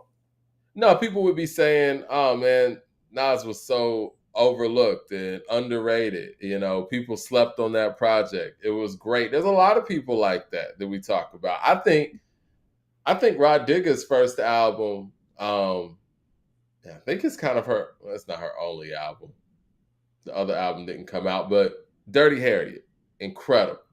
People slept on that, man. Like, and this is Digger at the height of Busta Rhymes fame and everything. It's like she Mm-hmm. didn't have that hit on that album. I mean, I don't even think that Imperial was the proper hit. I mean, proper single, excuse me. I remember hearing Tight. I remember exactly where I was when I heard Tight for the first time. And I was like, yo, I'm getting this out. But it wasn't that crossover stuff. And I'm sure Digga is extremely proud of that album, as she should be, because it's a very dope album. But it kind of doesn't even get mentioned with the great albums because, she didn't have those hits to follow, if you will. Yeah, I mean, And because that's things that are unfortunate. considered classics don't mean they were. It wasn't truly fanfare. They were like critically acclaimed, but it doesn't mean they were fanfared all the time. I mean, Scarface Yeah. is a classic. It didn't do great in the box office. You know what I'm saying? Oh Like, yeah, you you talking know, about, yeah. yeah, Scarface the movie. certain cultures will get something where there will be a timepiece where somebody will bring it up like on a show like this, and then it will garner attention. It will get the appreciation it deserves, and they'll recognize it as a classic. But like things that are considered classics within our culture is not always things that had much fanfare, but a hit Yeah. record is. There's I things that do are think classic. that once the 2000s came, your classic album had to have hit records on it. Is that fair to say? Either that or it was going to be viewed as underground, is like Lil Brother's Minstrel Show, or Mad Lib and MF Doom's Mad Villainy. But if we're talking about like a College Dropout, Get Rich or Die Trying, these albums, they had to have successful singles on them because that's where hip hop just was at that time. You didn't Yeah, really have a classic, quote unquote, album in that era without having some hit songs to support it. yeah, because like there's a reason why 50 can go overseas and do Get Rich or Die Trying and have one of the biggest selling tours. You Yeah. know what I'm saying? Just off the Bangers. hits, man. Like Yeah. they're not going there to go listen to a whole album. They're going there to hear his hits from the G Unit joints, the Massacre, some of the joints he featured on Get Rich or Die Trying. Those hits alone, you know, Nelly can go Let me ask overseas. you this. He's doing a tour right now. No, Nelly's supposed to be starting to Yeah. do a tour right now with Ja Rule and all of them. What do you think they're performing? Yeah. You know Of what I'm course, saying? They hits. keep off the Let, hits. let me ask you this. I got a question for you. And, we talked about verses, we talk about hits and how important they are. I know you're a fan of both of these artists. Mhm. In a 20-song versus matchup, who do you got if we're going with the hits? LL Cool J or Jay-Z? It's definitely have to do with sequencing. Mm-hmm. But there's a nostalgic appeal to LL, but it has to be with sequencing because I really think that Jay Z has more current hits than LL that people recognize. But I think when LL gets into that bag, I think it will help him. I still think Jay will take it just because Jay has more current music than LL, and then I kind of think some of that early LL stuff may not translate to younger audience that's looking at it now. I don't think they'll like to hear Mama Said Knock You Out and appreciate it as the same rate as what you'll probably hear, a early Jay-Z hit. You know what I'm saying? Because Yeah, I heard Mama Said Knock You Out the other day, and I think I texted you guys, oh, man. That song. it's dope, but with the young generation, yeah, it's a dope record. But with the young generation, hear that and be like, they're gonna look at it like, man, you playing this against, nigga what, nigga who, or you know what I'm I saying, or think like, Mama Said Knock You Out beats Nigga What Nigga Who. To me, you know, I think that he might. I think there might be a block, and it could be a block with those things too. But maybe Rock the Bells. I don't know, but I still think Rock the Bells will translate too. That'll be very interesting because hell of a both of catalog, them. Yeah. hell of a catalog.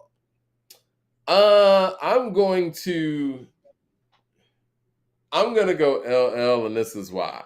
I think Jay Z has so much to choose from that there could be some overthinking going on.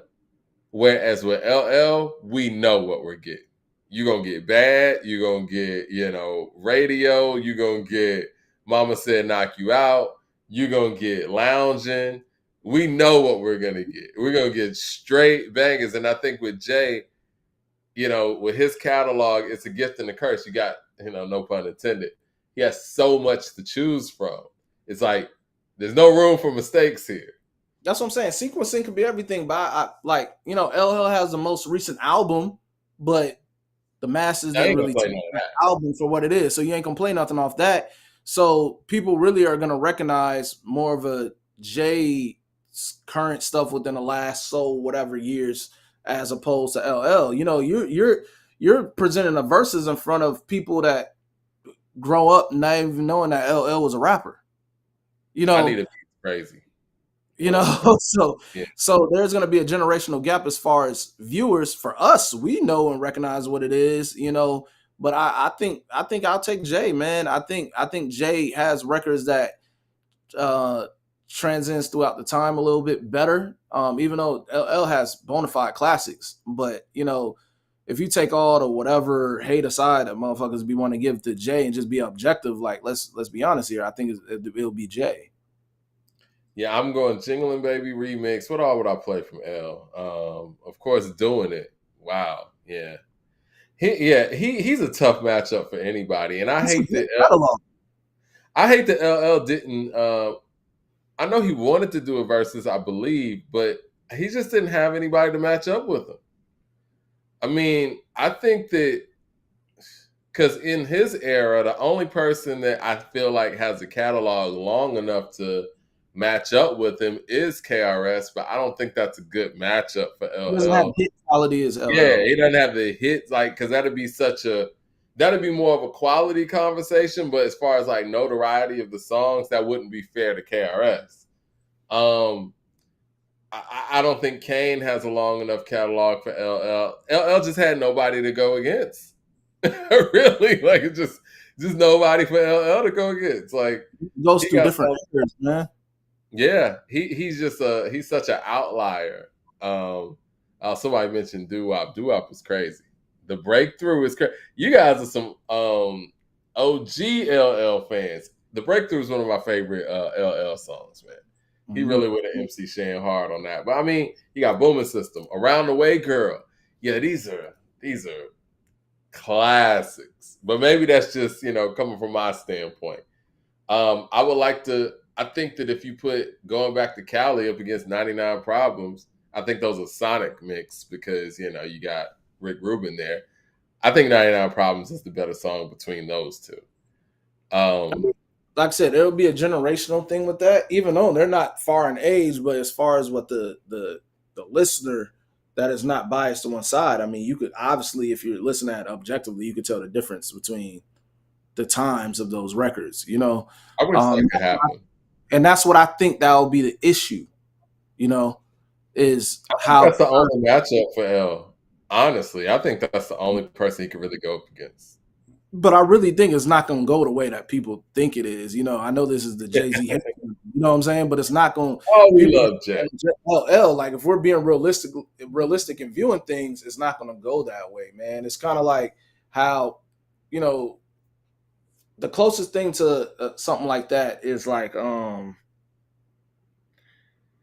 there are people that are great that are just not going to do as well. It's having them good matchups. They'll have the great catalog, but you match them up, it just doesn't materialize into the way it's supposed to be. I would And like to see it. Somebody said LL and Buster. Buster don't have a catalog for L. yeah, And he has the longevity, he just doesn't have the catalog. You I know, mean, because the thing with Buster, and I love Buster, but Buster's thing is uh, his most notable stuff is featured stuff outside of Put Your Hands Where My Eyes Can See. Because I mean, LL doesn't need Flavor in Your Ear remix. Buster would. They're both on and that record. somebody mentioned LL and Snoop, and that would have been great as far as the longevity and them transition throughout the I eras. like But that. sonically, that's too much of a contrast of the sound of music for them. I said this when Snoop went against DMX that night, and Same thing with him. I stand by this. Nobody would have beaten Snoop that night. Snoop's Yeah. shit just translates so different, man. Like that Dr. Dre production, say what you will about Dre. That shit hits different, man. Like nobody was going to beat Snoop that night. When I heard DMX play Slippin', which is one of DMX's greatest records and one of the greatest records of its time, and then Snoop played Murder Was the Case and it dwarfed Slippin', I'm like, yo, this nigga's catalog is So different. I'm saying certain things don't work. It's different. Like we speaking theoreticals, and I'm just like, we have to be realistic about how this really looks like when it plays out. You know, I would say this about LL's catalog, and I think for the time frame that he came in, him, Run DMC, and all of that, their stuff was made for the stage, and it was made for performance, and you can hear that. Like I hear that when I hear Run DMC perform. I hear that when I, hear those LL records. I think that's one thing that he would have to his advantage because those records were made for the stage, for the most part. The stuff from the '80s from LL, but it would be a good matchup. Yeah, Jay's catalog is no slouch, but LL's catalog is pretty tough. That'll be a good one. yeah, he the I one wish that we people could love see to hate that right sometime. now, man. So We should anything you set that mention up or Jay, something. yeah, anytime you mention Jay, it's gonna garner hate. I don't know, bro. That's the thing. I'm kind of over it at this point. you No, know, no, no. we Yeah, can Jay's never have the objectivity when it comes down to mentioning this man's name. But LL has a great we all love Jay Z. catalog. I'm a huge fan. But LL has I a great know this. catalog. If you and I did a matchup with LL and Jay, I would feel like, yeah, I would really have to work because I would be the underdog in that. I mean, Jay has a very extensive catalog. Yeah, man, and it's just like I said, there's many factors, man. Your crowd, your how the sequencing and how it match up. It's so many things when you start. That's why I say I hate to compare artists that don't similarly make the same type of music because when you put them Yeah. up against each other, sometimes because you look at the era, you look at the age, you may think, oh, it makes Yeah. sense. Like it just doesn't all the time. It sounds silly sometimes when you Yeah. start records. Mad Max with the super chat says, "Love L, but I made a 36 track, excuse me, whole playlist. He cooking LL. I had to make a Nas playlist right after because Hove has Mad Ish and DMX beat Snoop. I'm sorry, I got 40. I got 40 times records for Snoop. I got 40x records for Snoop. I feel like Mad Snoop. Max, I don't know, man. No, man, that versus didn't go down like that, man. Rest in peace to X, but Snoop. Yeah, that's Give Snoop. Snoop that. Yeah, man. And he kind of laid off of them too. Like certain records, he kind of just was just playing around. But when Uh, Snoop gets into that doggy style bag and some of that stuff from the Chronic, man, that shit's untouchable. yeah, It but really is. and then he gets into the further stuff where you give you beautiful and Yeah. dropping like it's hot and is it At gets that different. point, he's just playing around. You know what I mean? Yeah, while we're on the topic though of talking about Snoop and we are talking about hit records, let's get into the anniversary Warren Yeah. G record. I was gonna say, man, 213, man. Warren G's G.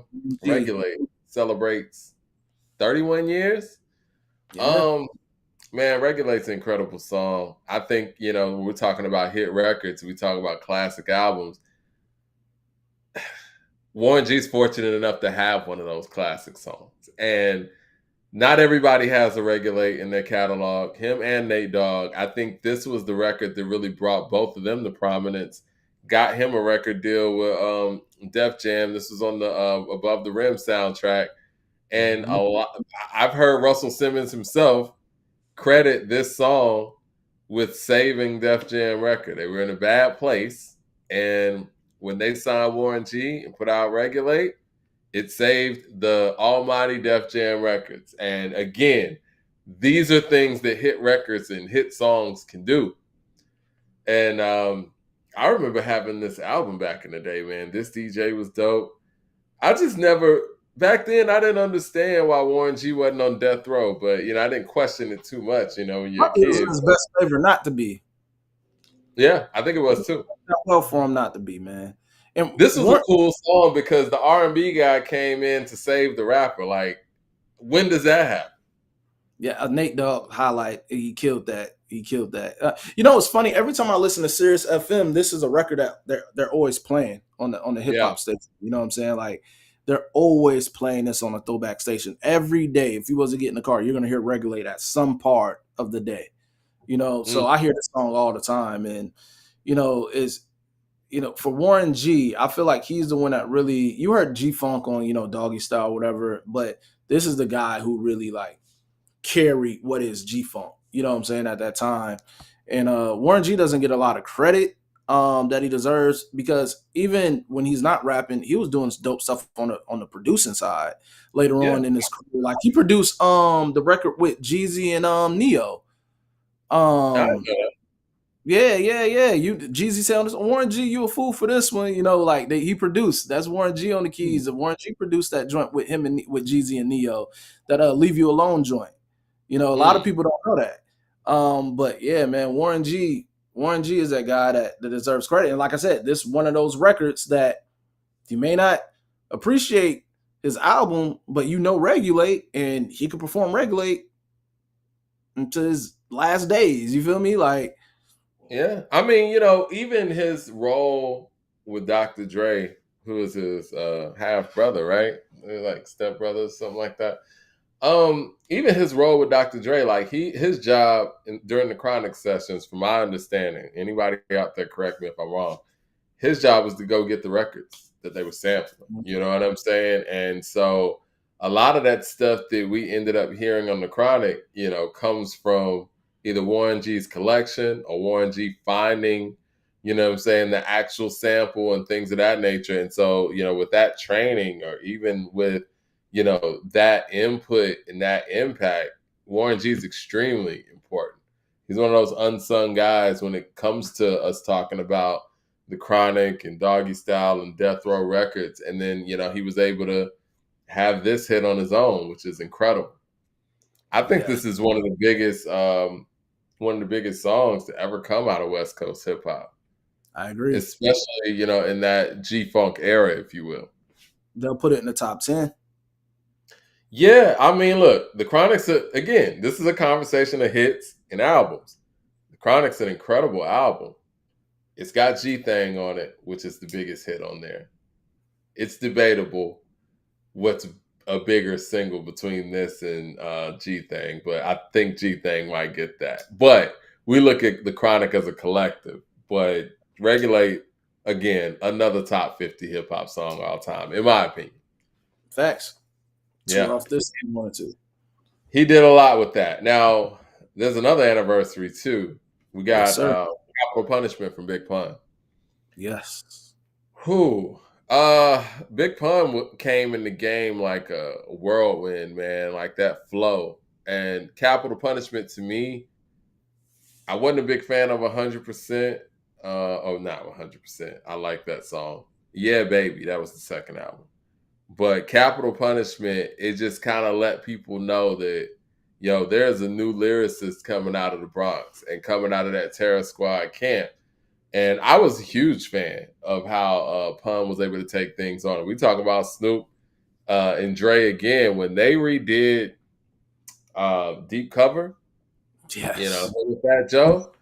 I was Yep. like, Oh man, I rub your face salt the earth and curse your family's children like Amityville and drill the nerves in your cavity, feeling insanity's building a pavilion in my civilian. And can it be Oh, the energy that humanity's feeling? I was like, yo, man, these guys are going crazy. I remember hearing him and Fat Joe rhyming on Flex and on the mixtapes and with Cuban Link.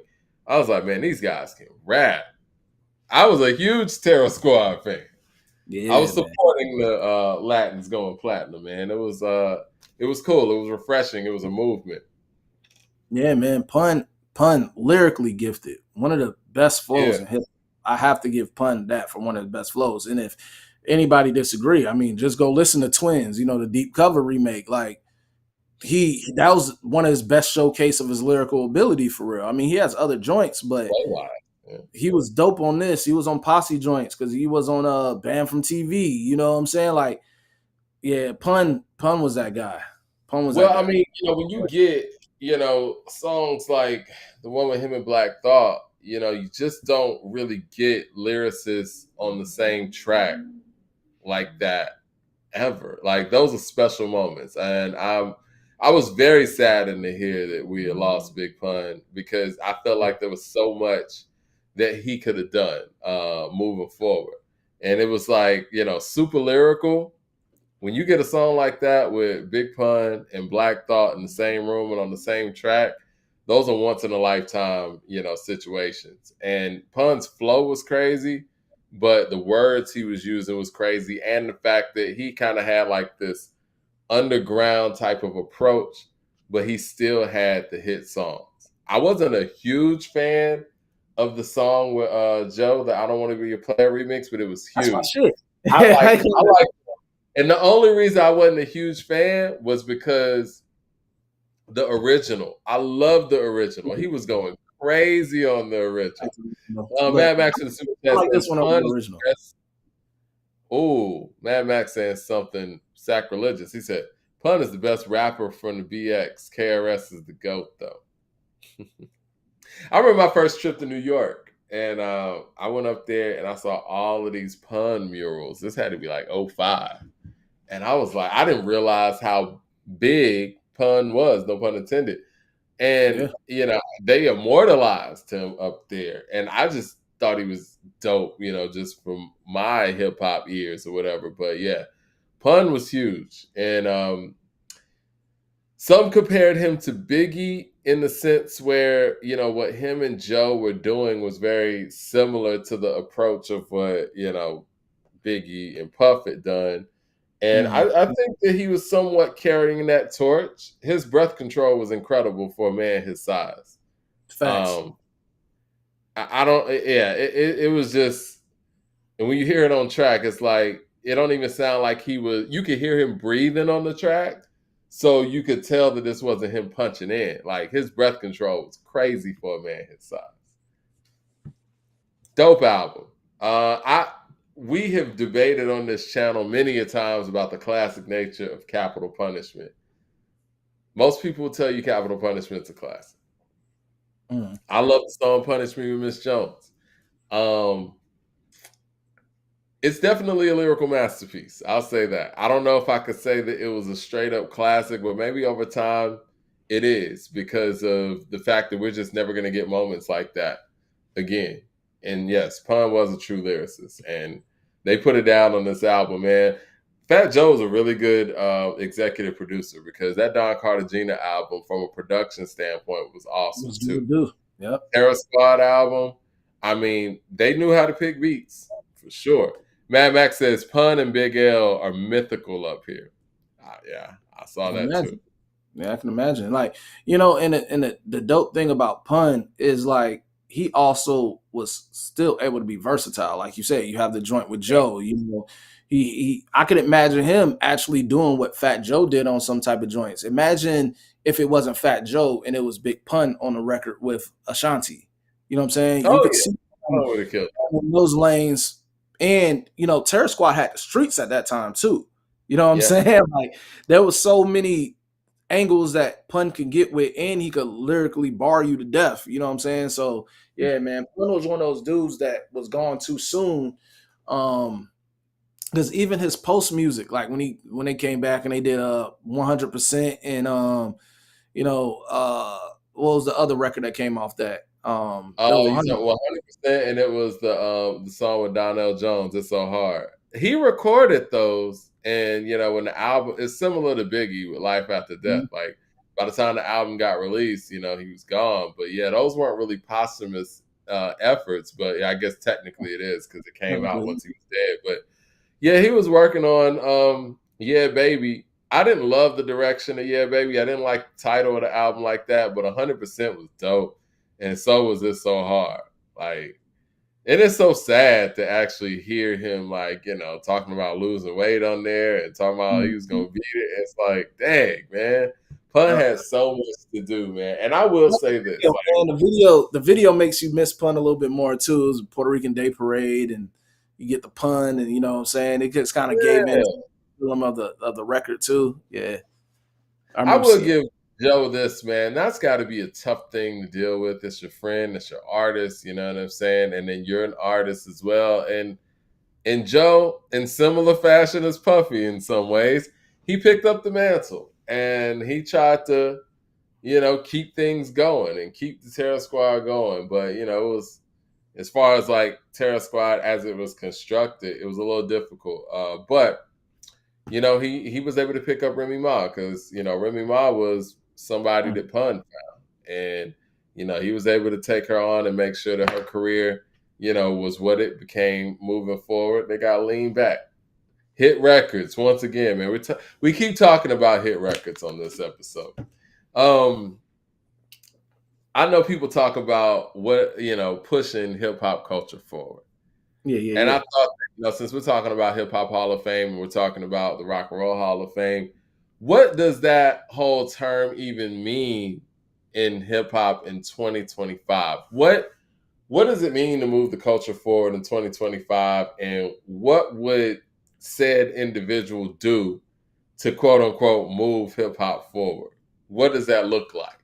I mean, we got to control these narratives better, man. It's just like we sometimes shows, even podcasts or whatever, get kind of loose in rhetoric sometimes, and the hypotheticals and things that said kind of discredit the artist, and it will cause the artist to be looked at a certain way. And there's certain platforms that push certain agendas against certain artists they don't like and create these bad takes, and they go viral, and then people chime in and they are Mr. Me Too's because of whatever. I think the media plays a big role and has always played a big role how hip hop is perceived.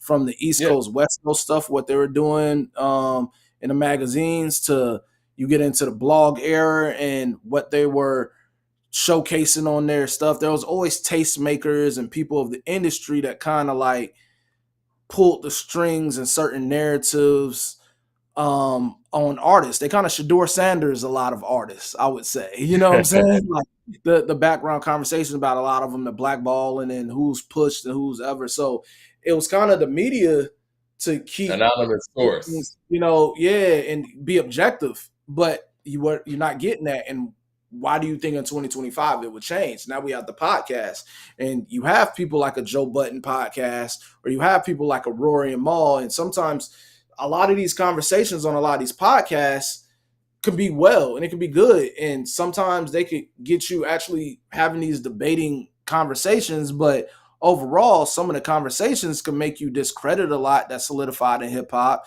It can be revisionist history on a lot of them, and some of them could just give negative tones to certain artists and certain things. Like for example, I'm not the biggest Drake fan, but we could rightfully say Joe Button is an anti Drake podcast. You know what I'm saying? You could say that. Damn. You could say Rory and Maul is a pro Drake stuff, but they also argue a lot of other points too, and it's just like, or you have academics, like nobody's being objective in Objective. the space. Yeah. And it's a lot of um if they don't like people, you're going to see that push in the forefront. It's not going to be a lot of objectivity, and the narratives are stalemate.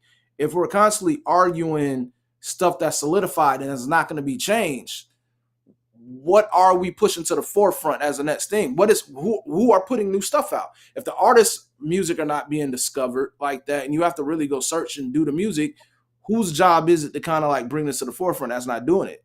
Media. Like we had a double XL freshman cover. If you didn't know these artists, they put them on that cover. You know, what is the media doing to usher in whatever the new guys are or what the new narratives are going to be? If we're going to be stuck debating things of the past, we're not moving anything forward. If the music sound hasn't changed and that's not moving anything forward, and the media is not giving you thought compelling conversations or anything to move conversations forward with how we perceive music, then what is the way for it to be moved? What are people doing? And so that's why Right. I started to question, like, what are people in this shit for? Is it are you in it because you love it? If you love it, you want to preserve it, or you want to keep it going. The next generation did what they could. Now it's up to us to pick it up and keep it going from there.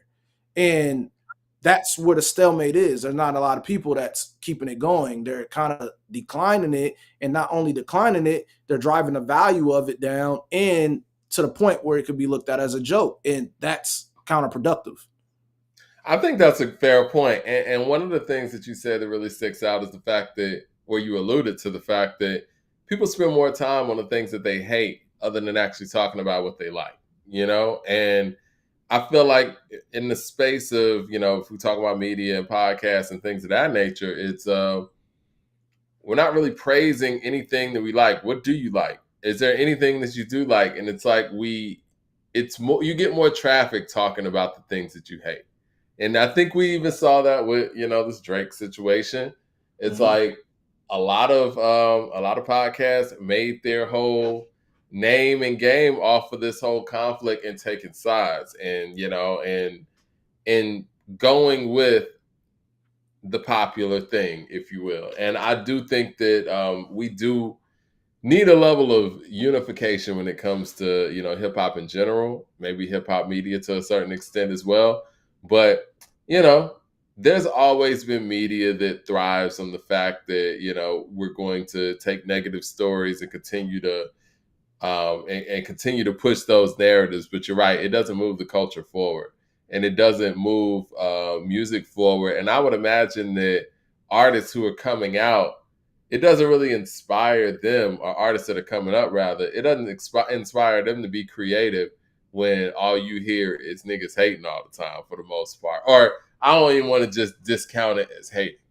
If you don't like it, you don't like it, now means you hating. But just people being critical and overcritical of everything and every step of the way. Like, how does that inspire somebody to want to do great things? It was very inspiring for me when Outkast was on their run, and they were continuously making music that was getting praised and continuously, raising the bar, and people were acknowledging that they were raising the bar. You know what I mean? And if people weren't honest about that back then, I don't know how I would have felt about that. You know what I mean? Like, if I heard Akuma and I loved it, and then the publications and podcasts and stuff were like, yo, this is a mid.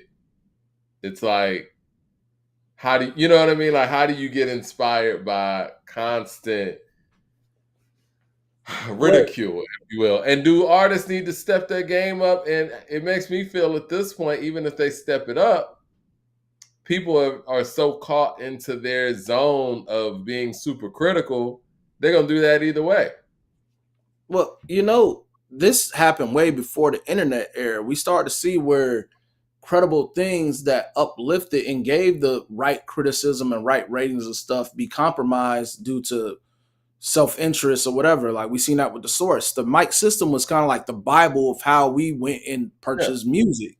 And then when that starts to be compromised, because whoever's relationships and who they want to kind of push to the forefront, then you see certain things getting mics over others, and you be like, what's going on here? And that's where it starts. You know what I'm saying? That's where Questionable life. Yeah. so now you fast forward now, everybody's rating is coming super fast and it's always being based off the moment. Yeah. And not only that, some people are only listening to critique. There's a difference. Every artist is open, just like how you guys say on this platform. There's no artist that's above criticism.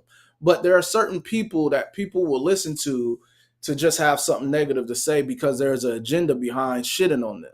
Like, for example, when we're looking at most podcasts or stuff now, how in this space, in the hip hop space, what is the last thought provoking conversation you have heard?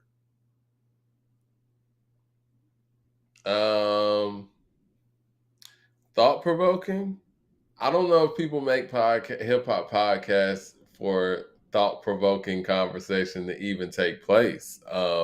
I think Provoking is everybody's to looking be deep. for the It's not thumbnail moment. to get your wheels turning. Like, damn, I never thought about that. What was the last thing that really provoked thought?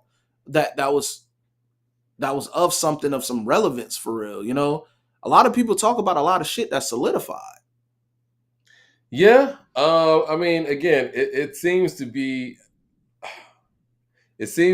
a whole a platform of everyone just giving their wild opinions. Like you mentioned the Joe Budden podcast. You sent the clip in our chat where they were talking Mhm. about, hit songs that, that you don't like or want to shit on or whatever.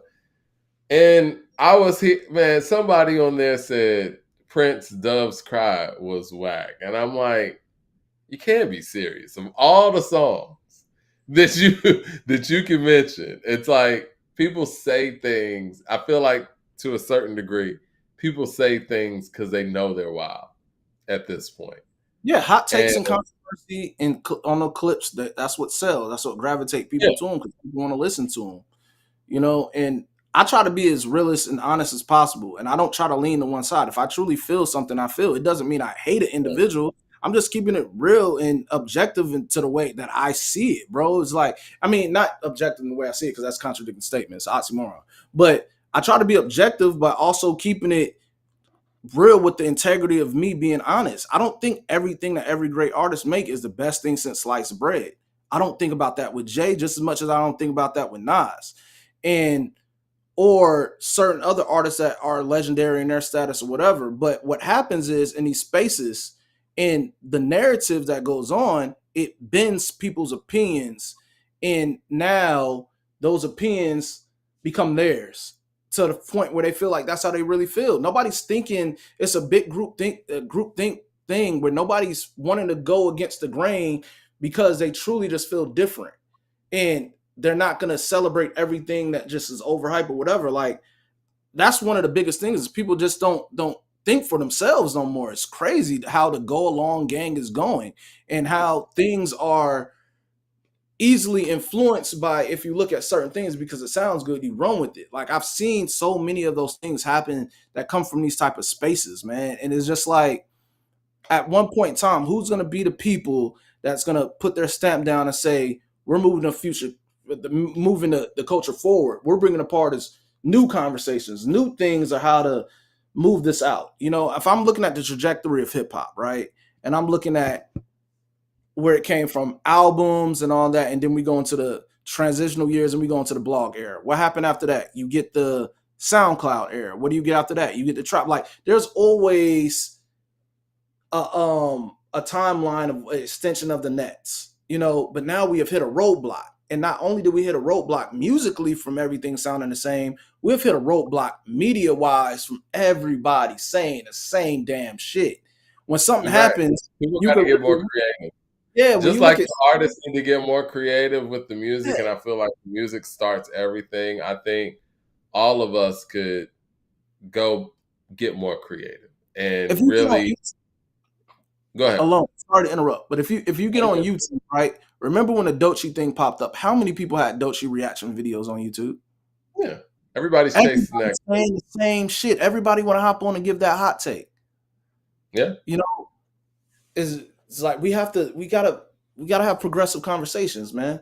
yeah, yeah, and got to get creative with these conversations too, and say, you know what, if we're gonna cover this story, let's hit it at an angle that isn't really being talked Different, about. yeah. Like I Somebody could, said I be hating on 3,000. I could never hate on 3,000. I don't, Man, I I love don't. What's the joy of having variety is that nothing is alike. I could be able to look at this show and know that that show is nothing like this show, and that's why I it. watch it because they're Yeah, gonna give me a different perspective, something different from everything. It's like what television used to be. You can get on there and watch and live in color, but you can also go in there and watch something else and watch this else that you like. yeah, That's what this being on demand. We should feel the same way. I shouldn't look at one podcast and go look at other podcasts. I'm like, these niggas are saying the same shit. same Same. exact stuff. People don't have their own minds, and when you say things that are off the cuff, if you will, or say things that others aren't saying, then they say that, what I'm saying, you trolling. Well, I mean, there's some Yeah. hot takes that's cool, that's different from what public opinion, but you know when somebody's really reaching a troll, you know. Yeah. Well, I've insulted and offended every Eminem fan known to man in my time here, and We were arguing over him over the and weekend. I own that, And again, you know what? I want to, before we go to the next topic, I want to say something nice about Eminem. How about we do that? I think Eminem's a top 10 storyteller in hip hop. I think his storytelling ability is at the top of his repertoire, if you will. I've always thought that Eminem was a great storyteller. I'll give him that for sure. I'll say something else good next week too. You had another topic, trap versus boom bap. So you feel like trap? Oh no. The question is, which is more influential, or which one is more? I'm sorry. Yeah, has been more influential. I'm trying to get to this spam. Let Yeah, me yeah, get to yeah. this. Which sound has Um, been more when I say trap? you Some say people trap. hot Why would take. you say that trap has been more influential than boom bap? The longevity, the transitions of how it went from trap to drill and all that, the sub type of trap joints, you would say, if you will. Hmm. Um, it changed the scope of how music is being produced. You know what I'm saying? Those heavy drums, those the heavy hi-hats and things like that. Like it changed not only the sound of music, it changed the culture of what it looks like, image wise, longevity wise. It's been over 20 years and the sound is still here. You know what I'm saying? I also say like boom bap stayed kind of cult like. It you could appreciate it, but it's still kind of cult like, and I don't feel like it covered the same ground as like trap did to a broader array of artists, and as the sound that's pushed to the forefront. It'll just trap just seems to be more impactful. They talk about boom bap like people talk about disco. Unfortunately, it's Really? like I will people. push back on that. I think that boom bap is definitely the foundation, and I was going to say that before Leroy even put that in the chat. I also think that there's a lot of building blocks on boom bap, and even from what Dilla was able to do with kind of like and Q-Tip too, with kind of like a jazzy soul, you know, type of production style. Even Tribe could be considered boom bap. There's so many layers to what boom bap does, and like I said, ATLians' Outkast's boom bap album. I think that when we talk about, because the beats have kind of been taken out of the whole battle scene and the freestyle scene, but boom bap used to be where, and it still is, where a lot of MCs get their skill set together. I think what has happened from a mainstream standpoint, and I think that trap is way more mainstream than boom bap ever was, because boom bap is kind of the foundation and the counterculture side of hip hop.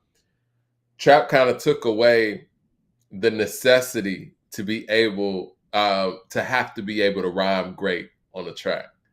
Because when you're on some boom bap stuff, you can't really hide. You either are dope on the mic or you're not. And I think with trap, with so many things going on sonically, and we got the all kind of spam in here today. So many things Right. going on sonically. You don't have to be that dope on the mic. No assist, free Diddy. Mm-mm. Listen, I can only laugh about that. Look, trials coming up, man. Shoot. Yeah, but Go outside. Go outside the courtroom with your banners and everything. But I, yeah, I think that boom bap is important and it's more influential because it got people's style and flow and their rhyme techniques together. But unfortunately, I guess that's not as important anymore. Who do you attribute to like the trap sound? Because I've always thought that trap was more, and it sounds like you feel the same way, more of a production than a subject matter, if you will. it's all of it. Trap is a culture of its own. You know what I'm saying? Trap is literally a culture. I feel like there was many people that contributed to it. You have Zaytoven, you have Shawty Red. You know, you have so many people around that time frame Yeah. that contributed to trap. Trap, like I said, we have a trap museum that Ti put together. Like trap was more than just a music. It's like it was a culture. It was what people embody until this day. Like I said, it's been in the forefront for over 20 years.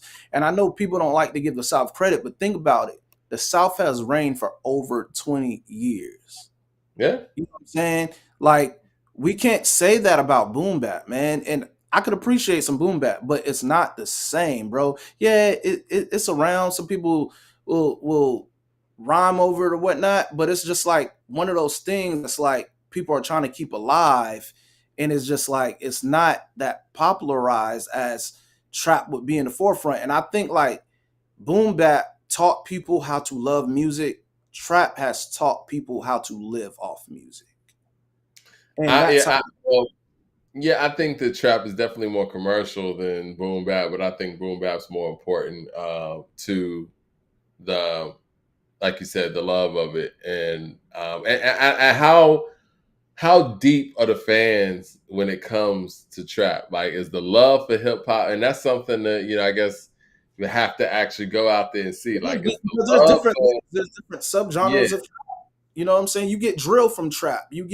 There's so many things you could pick from the trap wave. Even trap has went melodic with the stuff. There's so many uh uh legs that you can grow on from trap to extend the longevity of it throughout the years. Think about it. We're in 2025 when we're still on trap. yeah, yeah, People it is know what how to it go is. about it, I but it's still got boom bap. I still got boom bap being the most influential, or being more influential, because it's the building block. But in another 10 years, I guess we could see, where it is, and if trap is still here in we some shape already or seen form. where it's at. It's 2025. We've already seen where it's at. It's been a long enough time. Trap been around for over 20 years. Yeah, I guess so. We see where it's at. You know what I'm saying? Like that's what I'm saying. Like that. This also shows me what demo that we're talking to, Yeah, because let's call facts facts. Trap has been more impactful to music than boom bap. I'm sorry, bro. Like, yeah, we could say the fundamentals of it's been there, and I'm not shitting on boom bap, but let's really think about where has that been lost to music. It wasn't boom bap wasn't lost in music when trap started. Think about that. Like, I need people to really think about it. What was boom bap still to the forefront in the 2000s? Was it to the forefront it was 2010? it was pushed to the underground, but I think the underground is still important. Now, like I said, trap is definitely more mainstream, and boom bap was never really, you know, boom bap was never really a mainstream thing, even in the '90s. Like when Biggie and them were making the records that they were making, the commercial singles weren't the quote unquote boom bap records. Like somebody tell me what is the biggest boom bap record ever? You know what I'm saying? Like if we want to go there, like what's the biggest hit song that we could consider a boom bap, record song rather? I don't think it was made for that, but I still think the impact, it's tough to trump that impact. It really is, because it's such a foundation, if that makes any sense. Somebody said Empire State of Mind is boom bap, isn't it? I don't know about that. It kicks off with I boom can bap, consider it that. but it gets more sound. You get more riff, you get more sound to it, but it starts off as a boom bap sound in the intro. Oh, you're talking about the drum loops. Yeah. I guess so.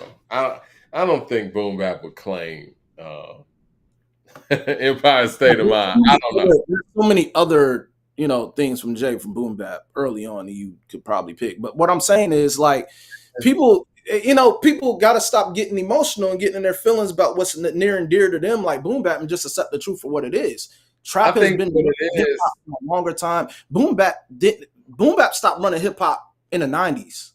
Let's keep it a bean. That Boom I Bap don't, wave ended in the '90s, bro. When I music don't started to revolutionize, like it was rap. Like what are we talking about here? You know what I'm I saying? think the Like thing is, what makes it difficult is the fact that I don't think in my personal opinion, I don't think boom bap has ever been a mainstream thing. It was just always one of those things in the background and just the foundation of And hip hop. exactly. So impact is there, but I think with trap, it's blaring. You know what I'm saying? Like the hits are there. You know what? Trap's definitely more popular. I mean, it is what it is. Christopher Hogan with the super chat says, "We love trap because we like riding with bass in our speakers. Cars culture is made for trap beats." I mean, listen, I'm from the South, man. I'm with that. You know what I That's what mean? I said. Like, Trap is a whole I'm culture a behind 3 6 Mafia fan. You know what I'm saying? So, if you ask me, would I rather listen to, I don't want to throw any boom bap album under the bus, but most boom bap albums of Project Pat's Mr. Don't Play, probably gonna ride the Pat. It is what it is. it. But People from other regions had to adapt the trap. People from other regions didn't have to adapt the boom bap. that's true. I think the Outkast did some adjusting, but again, I think that's something they wanted to do anyway. You know what I mean? But for the most part, you're right. The South is always doing what the South does. The West was always doing what the West does, and New York was pretty much, and the East Coast was pretty much known for that boom bap thing. Um, I mean, you don't hear Dipset rhyming over boom bap beats. they took a different approach. They're different, but you're right. It starts with stuff like that. It starts with movements like that. I think Dipset is the one that kind of put the ball in play for New York to go out there and really start embracing some different sounds. I see somebody Jay say Z trap. too, Biggie too. How's somebody said trap is microwave? How is something that's been around and been dominant for over 20 years microwave? Yeah, I can't say it's microwave. I can't say that. It's something that has been I do around. think that people feel like it's easier to make those songs, from a songwriting standpoint. But again, I don't know. You can't really you you can't really gauge that either. And, So and trap, I don't think trap is played out. I just think trap is overstayed its stay. It's something that's ready for a new wave. Now it's kind of like, damn, like, can we get a new sound? The sound hasn't updated. It's like we got stuck in that trap bubble and we haven't left. But that just shows you how impactful and how it has ran. We didn't see boom bap, do this to impact what it was. And like I said, it's not to well, take I think I think you made a very strong point there. Boom bap didn't stretch out to other regions in the same way the trap did. And I think that also what helps trap in that sense is the fact that regional sounds kind of went away. And it was like everybody's on the internet now, so you don't really have those regional sounds, whereas boom bap for most people is identifiable with, East Coast. And people have to realize too, it's not trap that killed music. It's the artist not being creative that killed music. Because we got dope albums off trap. We just talked about on the last show how dope Rick Ross albums were. Were a lot of those albums had trap influence beats? Yes. We talk all the time about how T.I. was. We talk all the time about the influence of Jeezy. Like it's not about the beats itself, it's about the artists that are rhyming over it. So it's not what killed hip hop. The artists and them being creative and finding ways to flow over stuff is hip hop. Because if you guys are telling me that trap killed the beats, that's just basically saying that you guys put more stock in beats than y'all do the artists. And Uh, that's the problem. If that's the case, do we care about lyricism or do we care about the beats more? well, that's a conversation. Because you still have to deliver, no matter if it's a boom bap beat or it's a trap beat. You still have to deliver. If you dope, you dope. You should be able to spit over both. I feel like, and I said this before, I feel like trap beats allow you to hide within the beats in ways that boom bap doesn't. I think that But when it you also have allows that it could be very glaring to how your lyric game is too. look at 2 Chainz, somebody brought that up in the chat. 2 Chainz' approach over trap beats is different than his approach over boom bap beats, and he knows that you can That's hear a lot more of what he's saying. You know what I'm I saying on boom bap, but I mean, look, and I said this before, man. I mean, I love the project that Alchemist, Larry June, and 2 Chainz put together, but I've heard 2 Chainz rap over better beats, in my opinion, and that's because I've heard Two Chainz rhyme over trap beats and some very good ones, by the way. I think Lap Dance in the Trap House is one of the best beats I've ever heard in life. Um, Too Short. Because I think we could go on, and I think we need a part two of this discussion. Hmm. Too Short is celebrating his 59th birthday. Happy birthday to the legendary Too Short out the Bay. Man, Too Short's been around since the early 80s, man. Super brought to our attention that Too Short was around before Run DMC. I feel like I knew that, but it's like it's crazy to hear that, and he is, in my opinion, the first rapper that I remember treating this like a career. Like he had a whole retirement party in 1996. And my favorite Too Short song is Getting It. Getting Why the Getting is Good. It was supposed to be off of his last album, his 10th album. Was this 96 or whatever? And he was supposed to be retiring. And he did, he didn't do that at all. Let's just say it like that. He's put out way more music since then than people have in their whole careers. What a catalog. What a great MC. I think the Too Short doesn't get the credit that he deserves as a rap artist And the because, success of his albums and things and whatnot either, because you don't get. yeah, Too Short's incredible, man. Christopher Hugger with the super chat says, "We can love trap and boom bap the same. I can listen to Nas 1 minute and Project Pat the next. You don't have to lean one way or both. I Both are agree. necessary for sure." I agree. Um, Too Short though, man. I don't think he gets the credit he deserves either. And he's another one in a similar way as Salt-N-Pepa.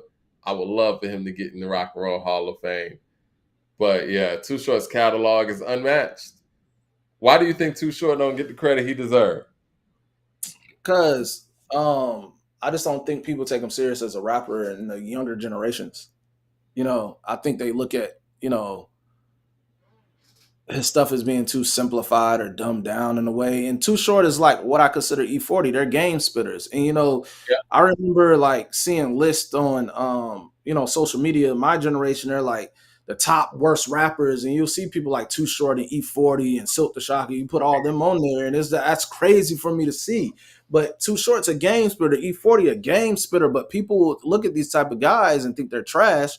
But here in the South, we love Too Short because Too yeah, Short another leg to his career was over here with Lil Jon. He was doing yeah. blow the whistle stuff and shake that monkey and stuff like those records. And the South loved Couldn't Too be a Short. better player than me. Even if Yeah, you plug every day of the week. yeah, gotta like that P. I'll be putting the nose Yo, every week. Yeah, that's my what do you joint. say? I could give a fuck about your bins and your light skinned bitch. Like, Telling whoa. you, true game, true game spitters. But like I feel like some artists, like I said, and this is why I said we have to preserve our legends and preserve the culture, because if not, we'll let some people that didn't grow up in that era or grow up learning about that music and taught about. I know a lot of stuff from how I grew up when I was around, stuff that Mhm. I wasn't even necessarily like present for at the time of his heyday or alive for it. I grew up out of a lot of foundation of hip hop around me. So I could speak to a lot of stuff. People be like, "Oh, you wasn't around." Nigga, I could speak to this. I have evidence of all these pieces of music I've studied for years.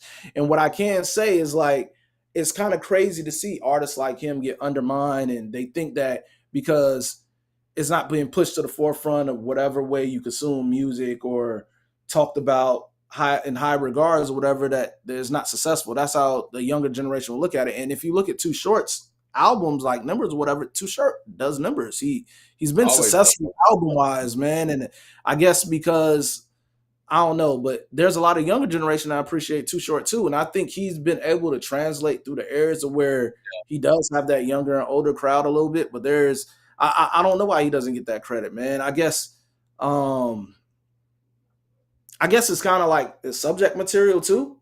Is why they Well, I what mean, I he's got conscious records too. Like he got songs like The Ghetto or whatever. I just think it's his approach. But you again, when you have been rapping since 79 and 80 and you have to continuously update your flow or whatever, like that's very impressive in itself. I think that his flow and his approach, the game spitter flow, it's simplified to a lot of people. He don't go off and do on those super lyrical miracle stuff. But when it comes to making songs and making music and being an artist, Too Short needs to be talked about more when we talk about great hip hop artists overall, because not a lot of people have a catalog like him, and Yes. he's a standout even when he's on features, man. And I have seen Too Short perform a couple of times too, which is kind of dope. Like a few times, like 2 or 3 times, I've seen Too Short perform. he's always been one of my favorites Yeah. personally, and I think that he has this charisma and this aura about him, and you know, say he give it to you straight up. You know what I mean? And he's like 40 years in the game, 40 plus years in the game. So yeah, When man, shout out to Too Short. when we talk about West Coast legends too, it's like you can't take them off the list. You can't take them Yeah, off. I You mean, know, these are guys that, if you want to put it in context, man, like Tupac came in the game looking up to people like Too Short. Like, this is who Too Short is. you Like know, when they asked Too Short about Pac and stuff, like he talked about Pac like, you know, that was the little homie that was coming around asking me for game. exactly. That's who Too Short is. So yeah, Name man, happy two. 59th birthday to Too Short. And yeah, man, Blow the Whistle's incredible too, by the way. Yeah, but while we're on Too Short though, he did give us some good news. He did say he's releasing 3 albums. I He heard did say about he's coming with 3 albums this year. He said he's gonna give you I two, love and it. then that last one is gonna be his final one. But he did say he's coming with 3 albums Final on. one? Oh, Yeah. cut it out, Short. You ain't gonna retire, man. Cut Well, it yeah, out. he said he Keep got it three. coming. He got 3 albums he coming with. He's doing interviews as of lately too, but he said he got 3 albums he coming with. They kind of got a movie that's kind of going off Freaky Tales that got Jay Ellis, whatever. Mhm. I don't know how relevant it's gonna be to the song or how they're gonna do that. But they're using a song to promote it. It's called Freaky Tales. We'll see how what that goes on to. But yeah, man, Too Short's a legend, dog. Like he's solidified. I think, and before we go, I do think "Blow the Whistle" is Lil Jon's best produced track. That shit sound like some Mad Max shit. I remember I was in radio when I first heard "Blow the Whistle," and I feel like the single went away for a year, and then it came back, and then that's when everybody caught on to it. But I remember when I first heard it, I was like, "Yo, this is crazy. This is like next level stuff." Christopher Hogan with the super chat says something being lyrical is subjective. People rap from perspectives that they know and how they came up. Too Short is a lyricist. He resonates with the people for I sure. agree. I agree, Okay. but unfortunately, like I said, the internet kids, man, they'll get on here and they disrespect legends like this. You know, like I said, I never heard a bad thing about Too Short, or a bad thing about even Jay, or a bad thing about a E40, or a bad thing until the internet chatter, bro. You get one person that'll get on something, give a hot take, or do something that's viral, or make some, like a joke out of something of somebody's music, and next thing you know, it snowballs into this negative narrative that's been painted that never would have existed when you were just one with the music. So it's kind of like it's crazy how some people get that. But like I said, people like 40, people like Too Short that's still making music. These are game spitters, and they still are collabing to this day. I You know what love I'm it. They saying? say Like, Freaky Tales has been out. The movie has been out for months, so I'm gonna go check that out. okay, We'll I talk haven't about it seen it. next week. I haven't All right, seen it. man. I'm seeing Well, promo yeah. for it. It was about to come out, but you guys hit me. Cool. I don't watch Oh yeah, TV. yeah. I'm about to check that out, man. So yeah, man. Let's hit like and subscribe. We're gonna talk about the movie next week. Why not? Shit, it's Too Short. Yeah, I Let's. want to. I want. Oh, go ahead. What were you saying? No, I was just saying I want to catch it. I want to catch the movie. I Let's didn't know it catch was it. out already. I seen the promo for it for the first like 1 or 2 times. Sometimes on the internet. I only watch like my select shows. You know, I'm gonna watch my power shows and I'm gonna watch sports. I don't really watch TV like that. So, thank y'all I'm for about hipping to me. check it out. We're gonna talk about it next Monday for I gotta sure. watch Sinners too. I haven't seen Sinners yet. I seen I saw. Leroy and Ron and them talking about Sinners on a weekend rhyme, but I haven't even seen that. I gotta see that too. You got to see that. We got to talk about that. I liked it. I want to watch it again, but yeah, I liked it. I don't want to give away too much. I want you to see All right, but yeah, it. All right, I heard there's everybody hit like and some subscribe. We stuff like appreciate it. that too. What's that? I hear there's mid and after credits too. Yeah, yeah, it is. We'll talk about it. Go see it. Go check it out, and yeah, and I would love to hear what the people got to say about it as well. Facts. All right, All right, man. Great show, man. We'll holler at y'all next week, man. Hit like and subscribe. We appreciate y'all rocking with us. Sure, sure.